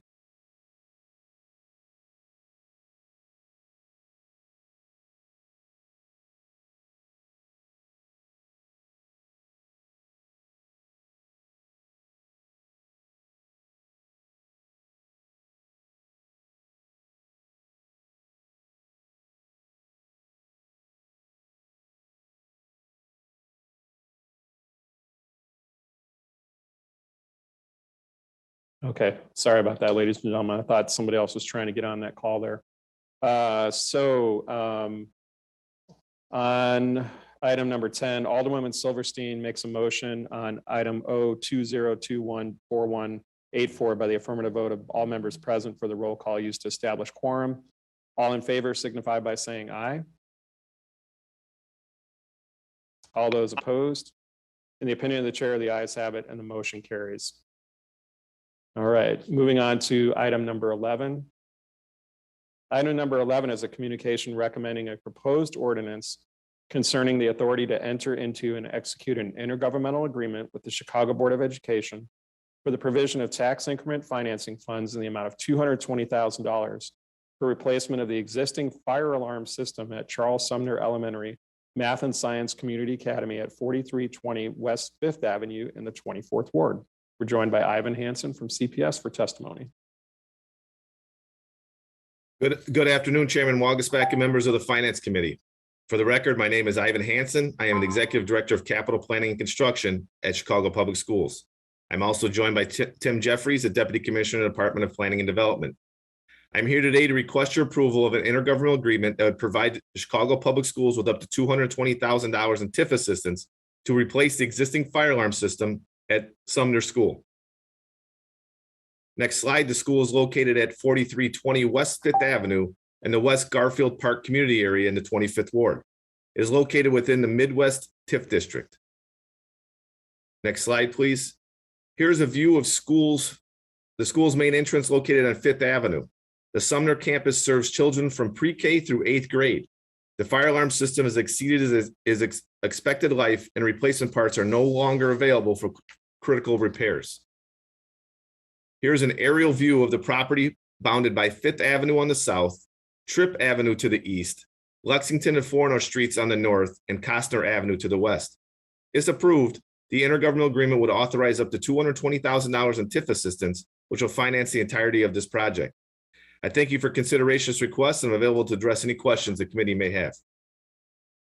All right, do we have any questions from Alderman? Ivan, just one question for me. I'm assuming that we use the same contractor for these fire alarm systems for all schools, and then it's just a matter of how big the school is and what needs to be removed and replaced. Correct. There's the cost. Correct, and there's about 3 vendors that do service these same type of panels. So it's not strictly the same one all the time. But yeah, it is standardized across the district. Great. Okay. Any other questions? All right. Alderman Michael Scott Jr. makes a motion to approve this item 2021-4186 by the by the affirmative vote of all members present for the roll call used to establish quorum. All in favor signify by saying aye. All those opposed, in the opinion of the chair, the ayes have it and the motion carries. All right, thank you, Ivan. I think that is all that we had for you today. Thank you very much for your time. And Alderman Scott, I apologize, did you have your hand up to comment? You were coming on screen there. No, I thought you had everybody commenting, but I mean, this is an easy one. It's in the Midwest TIF. It's not very much. It is something that is useful for the school. Principal Whitfield over there and the team are doing great work. And so just want to thank Ivan and his team for all the work that they've done to put this together. That's it. Thank you, Mr. Chair. You're welcome. Sorry about that. All right. Ladies and gentlemen, that concludes the CPS portion of requests on the agenda. Now we're going to move on to the City Council portion. Item number 12. Item number 12 is a communication recommending a proposed ordinance concerning the authority to enter into and execute the 61st amending agreement with Summer Corps 504 Incorporated to amend Small Business Improvement Fund program rules to allow for temporary eligibility of taverns, bars, hotels, and motels in response to economic hardships experienced due to the COVID-19 pandemic. We have Alder people Vasquez and Martin on the line here, and they will be providing testimony on this matter. And let's see, make sure you guys are both right. We're going to have Alderman Vasquez speak first to this item. Sure. Thank you, Chairman. Good morning, Chairman Waguespack and my esteemed colleagues in the Committee on Finance. Alderman Martin and myself come before this committee to present on ordinance O-2021-3923, which seeks to amend the Small Business Improvement Fund program, or SPIF, rules to allow for the eligibility of taverns, bars, hotels, and motels in response to the economic hardships experienced due to the COVID-19 pandemic. In 2020, 110,000 eating and drinking establishments were closed due to the effects of COVID and subsequent stay-at-home orders across the country. And we saw that at the end of 2020, nearly 2/3 of hotels and motels were unfortunately left in a position where they had to lay off staff to survive. These are impacts that none of us here have wanted to continue, and that various levels of government, from federal to municipal, have sought to address through direct funding assistance for businesses to limited effect. In 2021, we have stabilized somewhat, but there is still work to be done and small businesses to support. Looking at our city's own SPIF program, we see the opportunity for small businesses to invest in their infrastructure and permanent facade. But historically, for 22 years, bars, taverns, motels, and hotels have been exempt from accessing the funds, largely in part, I believe, because of the outdated view of such businesses as being vice businesses. These are already some of our most heavily regulated businesses, both at the city and the state level. And additionally, they have been some of the most heavily impacted by COVID. The amendment presented to this committee allows these businesses to apply and be considered for grant funding while being subject to the same requirements, those requirements being that the reimbursable grants be applied to infrastructure, that the businesses considered for approval have to be in good standing with our city departments and agencies such as BACP, the Department of Buildings, and Chicago Police Department, and that they truly be small businesses. The amendment is also being presented as a temporary measure to address COVID impacts, and as such, currently has a sunset of December of 2023, so that we can see the ramifications of the change while supporting our local businesses. I humbly ask for the consideration and support of the members of this committee, and I'm happy to answer any questions along with the relevant department staff that are here with us today. Thank you very much. Thank you. Alderman Martin. Thank you, Chair, and good afternoon, colleagues. A few pieces I wanted to emphasize. One, both in the 40th Ward and 47th Ward, this proposed ordinance reflects requests that we received from many of our businesses. And I know the First Tavern, who put this on our radar, is a terrific one located in the Andersonville community, really complements a lot of the other businesses around there, be they restaurants or artistic venues, and they struggled tremendously during the pandemic, did a terrific job of avoiding or at least minimizing layoffs, and noted that, look, it would be really incredibly important for them to be able to have access to these funds as they're looking to make improvements to their business so they could continue to stay open. So we talked with our chambers, we talked with other taverns in and around the area, and the consensus was that this was a modest but meaningful impact if it would be able to be moved forward. We understand that this is a not insignificant change to how the SPIF program has operated recently, and felt that this 2-year pilot window, essentially, so sunsetting at the end of 2023, would provide us an opportunity to revisit at the end of that year to see how the program is working. Our hope and expectation is that it will work well. Happy to answer any questions you have, and would very much appreciate your favorable consideration on this piece.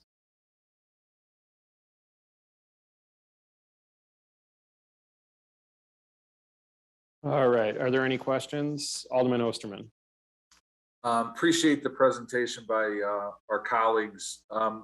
The use would be consistent with what the current SPIF program is used for. So basic infrastructure within the building, that if a bar is converted to a restaurant or another establishment, that the work that's done with the SPIF would carry on to the new business. That was a question. Yeah, that's my understanding, Chairman. And I should note that Mary O'Connor and Nora Curry, both from DPD, helped us put this together. So I want to first of all thank them, and if they have anything to supplement, Chair, I would welcome them chiming in with your permission. Yes, and I think Chip Hastings was on as well, but let's see. One more, if I could, clarifying question. Yes, Chairman. go ahead. Yes. So we would include the hotels and the bars with this, and when there's a rollout in a specific TIF, they would be applying along with the other businesses within that TIF for SPIF funds, and would be considered along with everybody else. Yes, that would be correct. Okay. Thank you. And finally, Alderman Osterman, one thing to underscore, and I believe Alderman Vasquez mentioned this, which is during the application process, both DPD and especially BACP will be vetting the applicants here to determine whether there are pending license discipline cases, public nuisance issues that have triggered a community meeting process as well.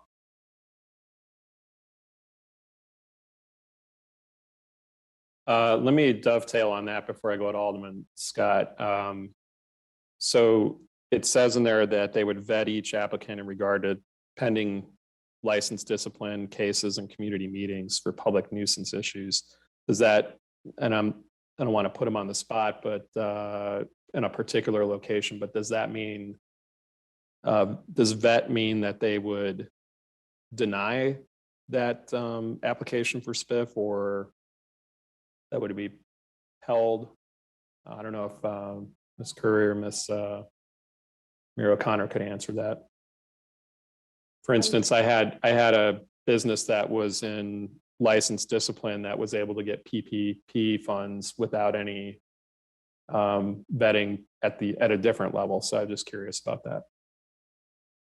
Good afternoon, Chairman and members of the Finance Committee. My name is Mary O'Connor. I'm Deputy Commissioner in the Department of Planning and Development. Chairman, that is correct. If during the vetting process, if we see that this business is not in good standing and has been in violation, then they will not be eligible and their application will be moved.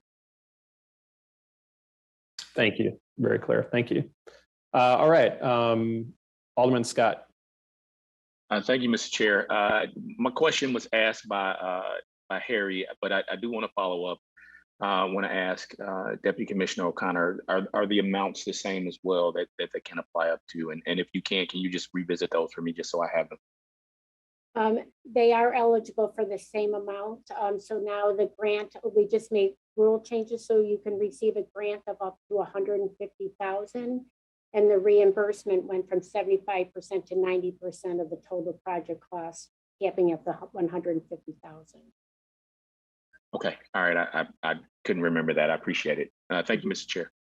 Sure. Chairwoman Dowell. Yeah, I just wanted to go back so even if the establishment is, there's been no decision on, for example, a nuisance, they're involved in the nuisance process or the community hearing process, is that enough to deny a SPIF grant?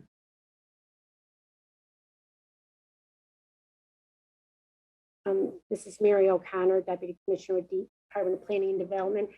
Is your question, Alderwoman, that if they have had issues, would that be enough to that they would not be eligible? Right. That If is they're in the nuisance, if they're going through the community process, is that enough? But there's been no into that process yet. Is that enough to deny the request? It's my understanding that yes, that's enough to deny them. What about calls for service? I guess that would depend on what those calls are related to. It's hard for me to. Say it again. I didn't hear you, Mary. It would depend on what those calls of services were in regards to. But if it's a public nuisance and a problem for the community, then they would be denied. This is new for us, so we're going to have to look at this each case individually and get a better understanding. But that is our objective: is they would be denied. Okay, and this or intention, I should say. This covers liquor stores. Alderman, this is Nora Curry, the SPIF program director. It does not cover liquor stores. Liquor stores will still be excluded, will not be eligible for SPIF funding. It's only taverns, bars, motels, and hotels that will be eligible for this period of time. And I believe we will only be, we will be able to see the things that Business Affairs and Consumer Protection can see that are in the what come up as the community meetings, pending license discipline cases, and community meetings for nuisance issue. Repeat the last part, Nora, you faded. What Business Affairs and Consumer Protection, it will be, we will send the information about the business to Building Affairs and Consumer Protection, and they will vet them for pending license discipline cases and community meetings for nuisance issues. And as Mary said, we'll be working out the specific details with them as once the ordinance is in place. And then lastly, maybe I missed this. Is this only for, so when you say taverns and bars, these are establishments that have that liquor license, right? There is one, my understanding is there is one tavern license that all establishments that serve liquor have, but it is our intention to define taverns and bars. We are not going to include nightclubs. The alderman's intention is that these are supposed to be taverns, neighborhood taverns, and not nightclubs. Is that written in the legislation that you're asking us to support today? Well, the 2020 this is Mary O'Connor, in the 2020 legislation that was approved, nightclubs is under ineligible uses, and it remains in that place. Point of information, Chairman Wagasback, on that issue, please. Yes, Alderman Tani. Okay. And Chip Hastings is on too. That also might be able to clarify. But go ahead, Alderman Tani first, please. I don't believe we have a license called nightclub. I think we do not.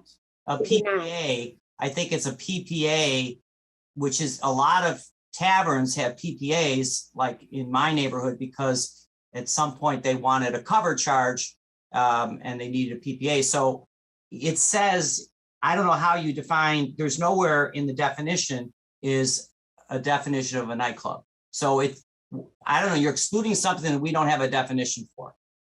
Thank you. Alderman, can I, or Chairman, can I please Yes. respond?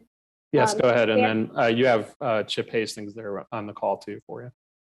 Alderman, that is correct. We do not have in the ordinance a definition for a nightclub, but we will have a definition for a nightclub as part of our program rules, which will be on our website and as part of any literature that we that is out to the public. Well, Mary, you know as much as anybody that the entertainment industry is morphing into restaurants, is morphing into bars. Sometimes it's a bar to a restaurant till 9 o'clock, and then it becomes a so-called nightclub afterwards. So it's a kind of hard thing to put your hands on because the industry is so innovative. Right, and you can't use things like dance floor because those things don't exist sometimes. People just stand up near tables and rock to the music. Understood, but Chip, did you want to? Yeah, I'm sorry. please. So I'm sorry, thank you, Mary. Chairman. Go For ahead. the record, Chip Hastings, Managing Deputy Commissioner of the Bureau of Economic Development. So both Chairman Tunney and Chairman Dow, you're absolutely correct. Part of the challenge that we have is that there is no clear definition or differentiation between nightclubs and various other licensees where we could logically deduce or restrict further who we will provide SPIF funds for or use as a screening process. So unfortunately, the onus to some extent is going to be on us. We're more than welcome. We're more than open to suggestions from each of you. The onus is largely going to be on us to try to differentiate upfront as part of a screening process that we'll have to put in place internally. Because the last thing we want to do is support financially bad actors within your respective community.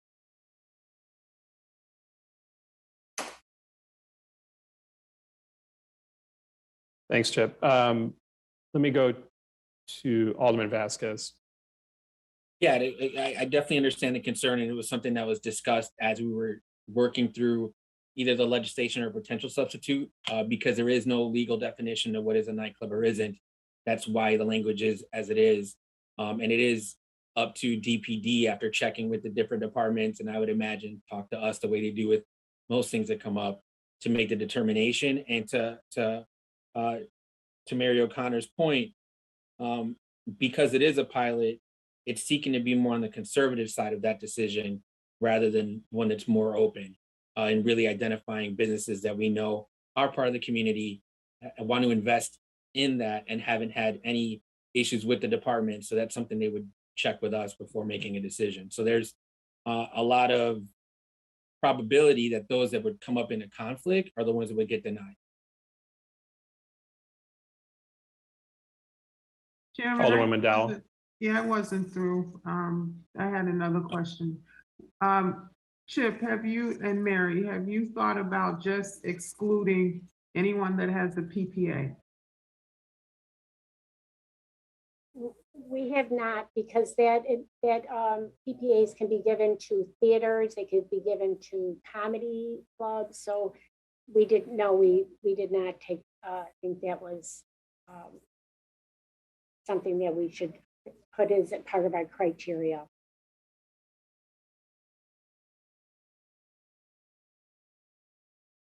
Thank you, Mr. Chairman.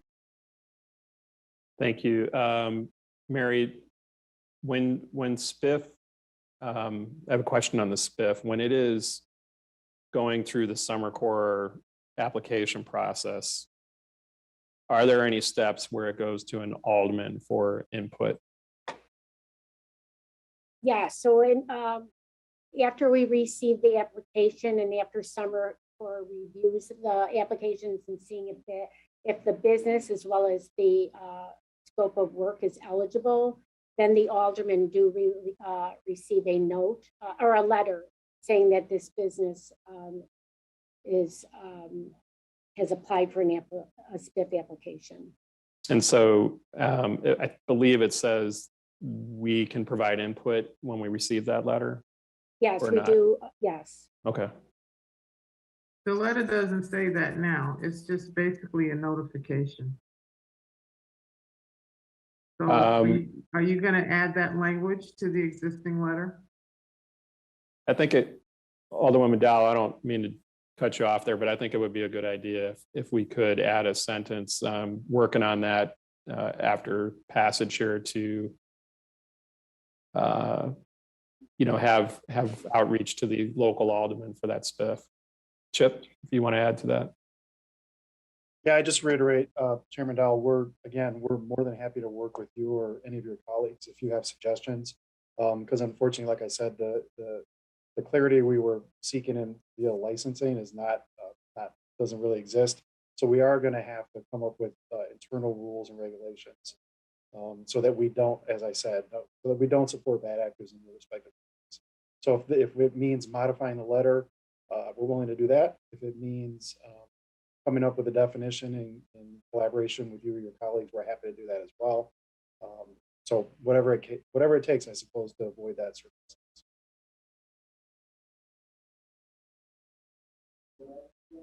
Thanks, Chip. Alderwoman, you still have the floor if you want to speak to that. Well, I would prefer to see the cake fully baked instead of, tasting the batter. That's it, Mr. Chairman. Okay. Did any of the co-sponsors want to address that issue before we? Yeah, make a I motion, would. Thank you, Chairman. Yeah, I think part of what this seeks to do is to get that process going because, Summer Corps and DPD wouldn't engage in the rest of the process, but for us moving this forward, right? So if this was not something that ultimately passed, there wouldn't be a program or rules and regulations for DPD to set. So this is the first step in that. And I think we've heard from the departments their commitment to make sure that there is aldermanic input, especially in these businesses, because the goal is to make sure that good actors and community members and business owners are able to access the funds while the bad actors don't. So I think part of it is, to have them cook the cake, so to speak, before we give an approval to cook the cake, puts them at a part where they're expending their capacity. So this is the first step in that process. Thanks, Alderman. I think having that, I think the key here is having the sunset for the end of 2023 too. So essentially we're looking at about 2 full years and application time taking quite some time for those. I think the program will be over by the time you get too many people into it. Yes, Alderman. Yeah, I think to that point, we all understand, and for further context, these rounds happen to be annual. So we're talking about 2 rounds of potential spiff, depending on the TIF area. So you'd be able to see after 2 rounds, were there any incidents or problems that could be improved? Did we all recognize that it just moved forward like with any other business and there weren't really the concerns that are feared? So I think it's a good time to be able to assess and then at that point decide, is this something that can move forward or were there problems, knowing that the intent has kind of been laid out at the outset? Okay. I think I'm going to move forward on a vote with this, but I think what I'd like to see through the chair for all the, not just the finance committee, but every alderman that has the potential for the spiff here, make sure that we see the new language in that letter. If you can get that through the chair as quickly as possible. And whatever other regulatory items that could be attached to that clarifies the tavern aspect of it versus nightclub, even though it's not defined in the actual code as anything other than primary consumption of alcohol versus the secondary entertainment or serving of food or the incidental. So I think if the sponsors could work on that with DPD and BACP to make sure that we get some clarification on it and get it into the rules and to the letter to the alderman before applications are processed, that would be helpful. Happy to do so, Chairman. Thank you. Chairman, can I? Yes. This is Mary O'Connor. Can I please clarify? Sure. So the aldermen are notified and we appreciate your input, but I want to be clear that if the business is eligible and if there is no record of any misdoings, that like it can't be subjective. We have a process in place. And so unless there is something that's been filed against these businesses, we obviously take your input in consideration, but you won't have the authority to stop this moving forward. Well, I think that's fine. I think the issue that we run into is very often we aren't at the level of a community meeting, which used to be the deleterious impact. We're not at the pending license discipline case, even though we might have calls of service and issues there. So BACP doesn't audit. We might have the calls for service, but BACP doesn't allow for that community meeting process unless we get 5 neighbors to sign on to a letter that says they want to move to that. So we just have to be careful that we're not in that sort of preliminary phase and seeing a lot of issues. But if it's stated that there are no, I understand the subjective part of it, that there's no calls for service, that there's an issue there that we can't prevent it, but we have to be careful about which process we're in right there. Alderman Tunney.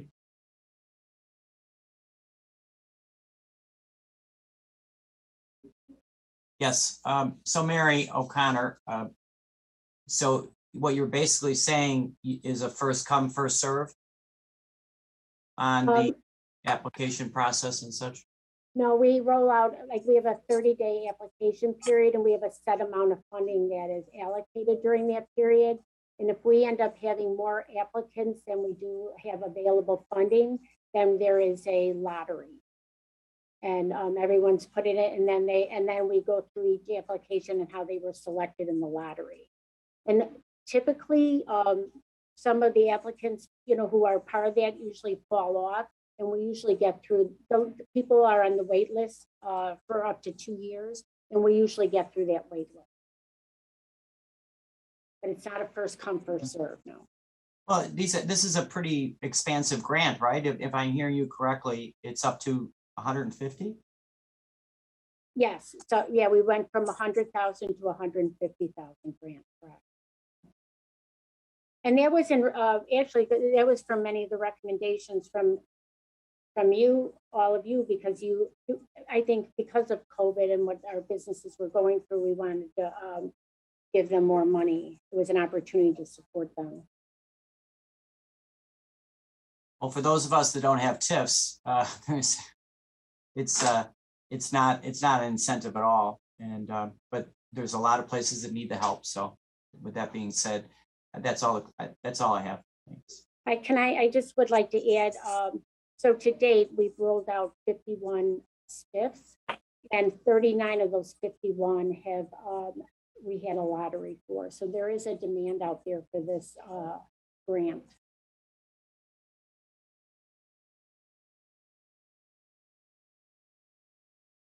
Thank you, Mary. Alderwoman Dowell.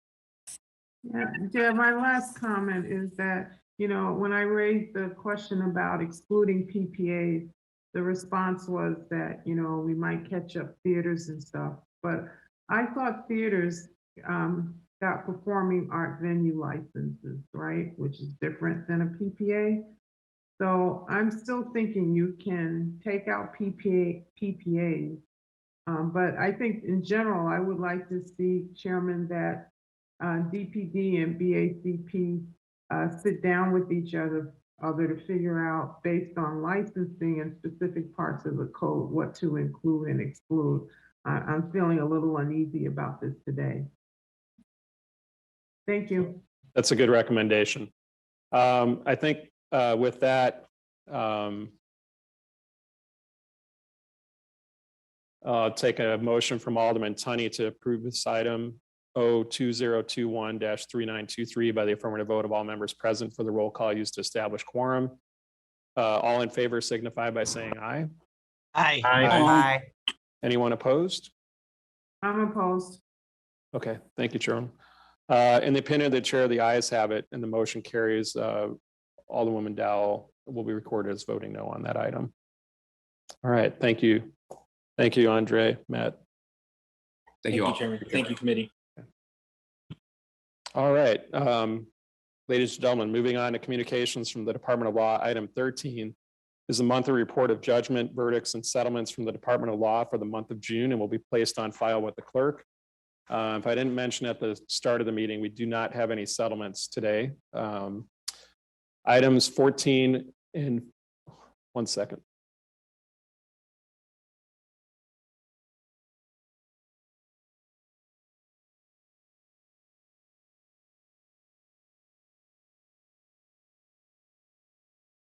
Yep. Ladies and gentlemen,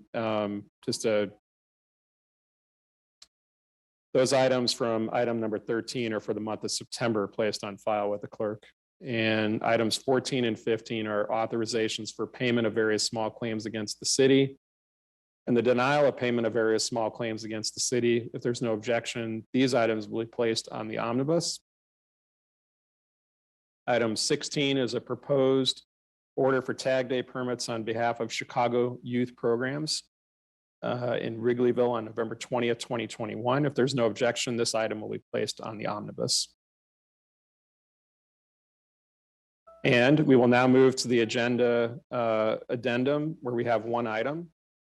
That is item a communication recommending a proposed ordinance authorizing a provision of tax increment financing funds and expedited negotiated acquisition of parcels or quick take for 5200, 5206, 5220, and 5224 West Chicago Avenue in the 37th Ward.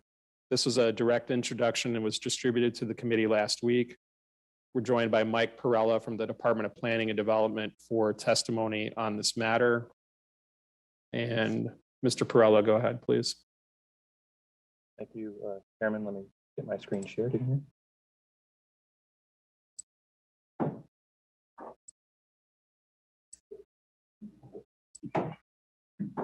Okay, great. Good afternoon, Chairman and members of the committee. For the record, my name is Mike Perella, Project Manager with the Department of Planning and Development. With me today is Lisa Mischer, Deputy Corporation Counsel for the Department of Law. The Department of Planning and Development is requesting approval of an ordinance authorizing $500,000 in TIF fund from the Austin Commercial TIF to be used to stabilize the Laramie Bank building at 5200 West Chicago Avenue, an expedited acquisition authority or quick take authority for the privately owned parcels at 5200 to 5224 West Chicago Avenue, known as the Laramie Bank site. This would be a joint ordinance. It's two items. Chicago landmark Laramie Bank building is located in the Austin neighborhood, 37th Ward. Alderman Mitz, who's in full support of this action. A little background: in August of 2020, DPD released an RFP seeking developers to redevelop the privately owned Laramie Bank site. In November of 2020, 7 responses were received. And in March, a winning team, Austin United Alliance, a joint venture of Heartland Housing, Oak Park Regional Housing Center, was selected to redevelop the Laramie Bank. Austin United proposed to invest a $37.5 million into the site to create a 76-unit apartment building and commercial building as well. It'll feature 1, 2, and 3 bedroom units, 60% of which will be affordable to Austin area residents. It'll also restore the Chicago landmark Laramie Bank building into a cafe, bank, blues museum, co-working space, community hub, complete with a public plaza. The project represents a significant investment in the community and will uphold DPD and the mayor's vision of Invest Southwest, the Austin community. Completed in 1929, the landmark bank building, in landmark in 95, the bank building itself is a beautiful and unique example of Art Deco style bank building. Unfortunately, as you can see, the privately owned bank has severely deteriorated over the years. It is now a problem building, subject to various fines and court hearings. As you can see from the photos, the interior and exterior are hazardous, both to those working inside and to pedestrians and motorists on the streets outside. Recently, the Chicago Apartment Buildings Department, which secures the site on behalf of the current owner, determined the building was in imminent danger of collapse and halted all preliminary survey work related to the redevelopment. As a result, on September 29th, we sought circuit court approval, which we received, to appoint a receiver, CNR advisor, to stabilize the bank building, subject to the city securing funding. The surveyor surveyed the building and agreed that it was close to collapse. The receiver determined that they could stabilize the building for $481,000. This includes clearing debris, restoring the roof, replacing the missing or cracked ceiling joints, and sealing the exterior to prevent further water intrusion. At the September meeting of the TIF Investment Committee, $500,000 of TIF fund was secured from the Austin Commercial TIF.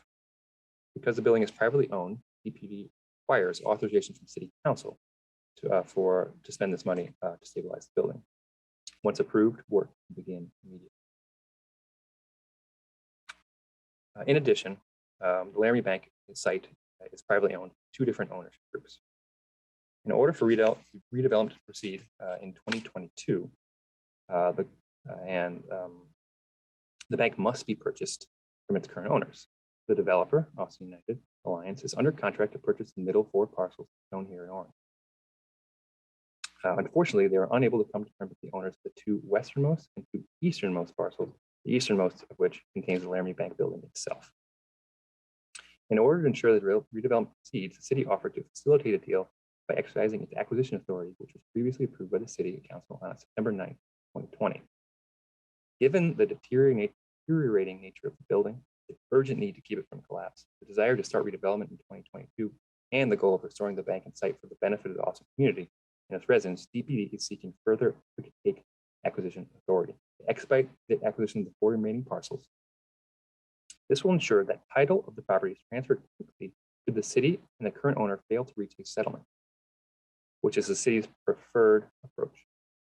First step is for the city to make a formal offer to purchase the property. This is based on an as yet to be determined appraisal, and DPD expects to receive that appraisal within the next week.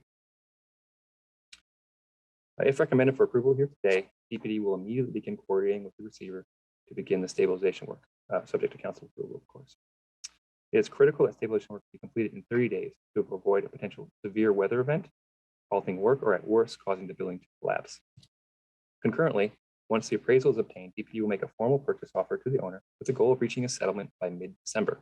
Absent a settlement, DPD will utilize its quick take authority to obtain title to the property, hopefully by the end of the year. This will ensure that the larger project can proceed as planned and building can not only be stabilized, but completely restored and redeveloped. Therefore, the Department of Planning and Development recommends that the Finance Committee approve the $500,000 in stabilization funds from the Austin Commercial TIF and Quick Take Acquisition Authority. Alderman Mitts, as I said, is in full support of this action, and I'm happy to answer any questions that you may have. Thank you for your time. All right, before I go to Alderwoman Mitts, Alderman Beal. Thank you, Mr. Chairman. Listening to the presentation, a couple of questions jump out at me with this one here. So this is in one of the Invest Southwest corridors? That's right, Alderman, in the Chicago Avenue corridor in the Austin neighborhood. Okay, has this area been designated for redevelopment? Yes, it has. So there's a full redevelopment plan? Well, it's the Austin Commercial TIF is the redevelopment plan for the area. No, the TIF is a TIF. That's not a redevelopment plan. Well, I guess that I don't understand the question. Okay, typically when the city does eminent domain, there's a redevelopment plan in place along with the TIF, and then there's an acquisition map. Was there an acquisition map put in with this? I'm not aware of. Okay. So we don't have site control.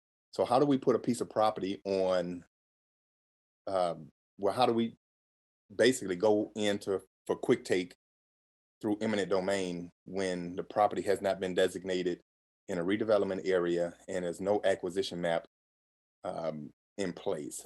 And how is it that this property was also put on the Invest Southwest RFP if the city doesn't have site control?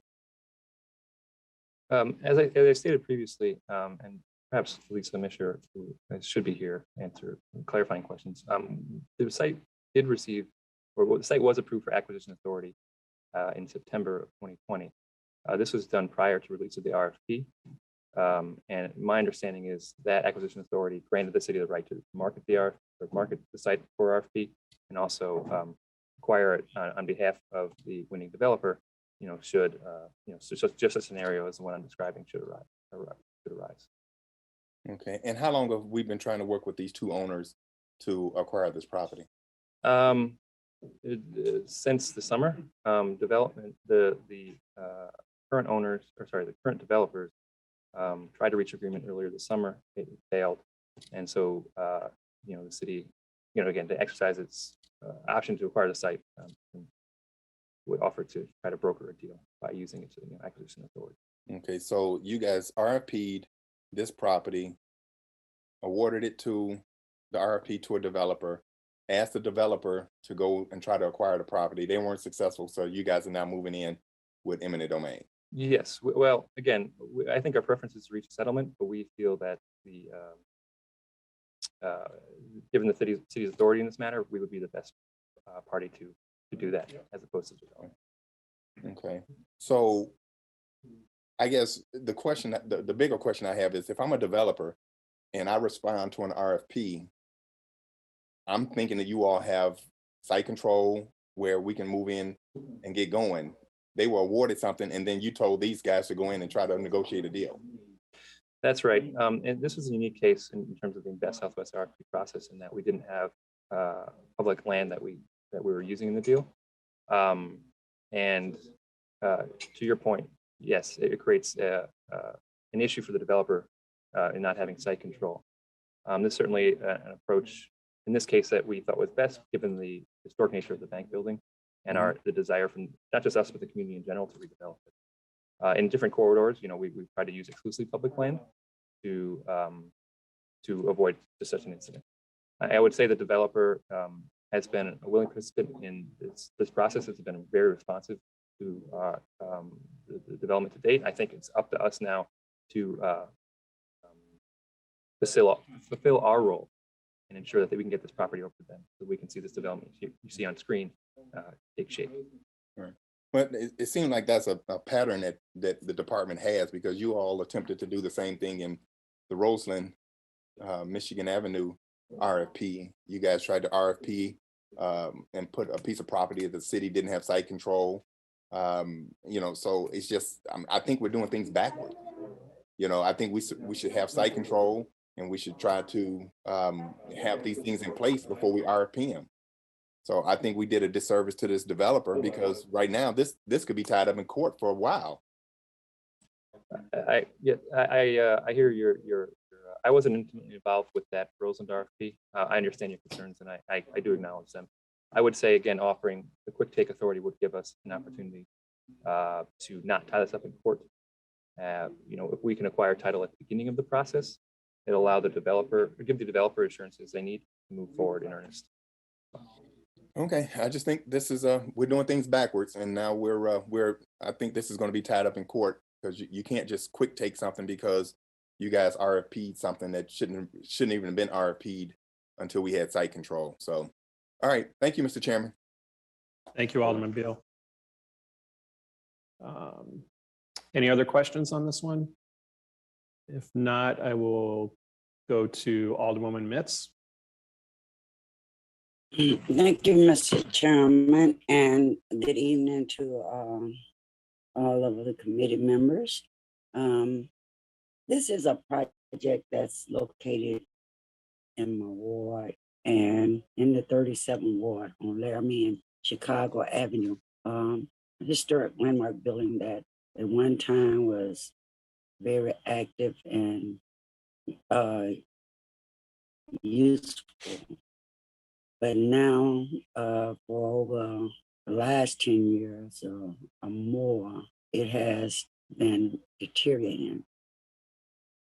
It has been opportunities requested to do something with the building for years. Most hit a rock in trying to acquire the property to be able to use it. So with that happening, the building continued to set and have deteriorated. It's sort of being, it is an eyesore. It is an eyesore in the community. And it's something that we currently look at on a regular basis. At this point, we definitely don't want anyone to get hurt in that busy area where this building is sitting. with debris falling, we've had to seem to put the scales up to make sure concrete are not falling. But work have not been taking place here. And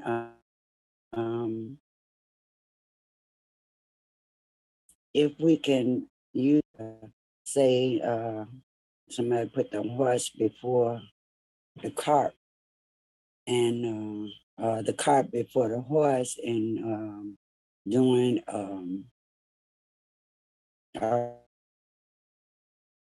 RFP before we knew that the steps wasn't followed to have acquired the property. But even in saying that, we still have to continue to work to try to preserve the terracotta on this building as it being such a historic building, and try to continue to develop this property.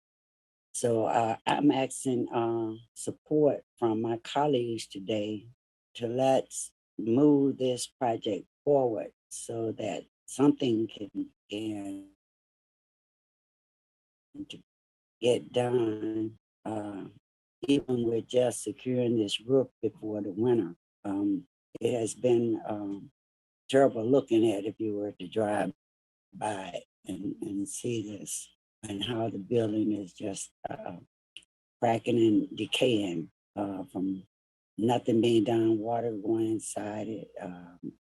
They asked me to go on a tour. I was a little afraid just to even go inside because of how I saw some pictures where it didn't look so pleasant.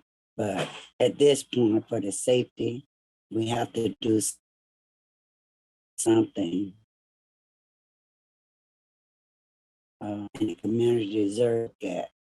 So I'm asking for your support that we continue to move forward with making sure that we can get that picture of that new development there. You see what we have now, but we have a plan to have something better if this committee allow us to. All right, thank you, Alderwoman. Thank you, Mr. Chairman. Thank you. Alderman Scott makes a motion to approve this item by the affirmative vote of all members present for the roll call used to establish quorum. All in favor signify by saying aye. Aye. Anyone opposed? No. Alderman Beal. Alderman Beal. Okay. In the opinion of the chair, the ayes have it and the motion carries. Thank you, Mr. Perrella.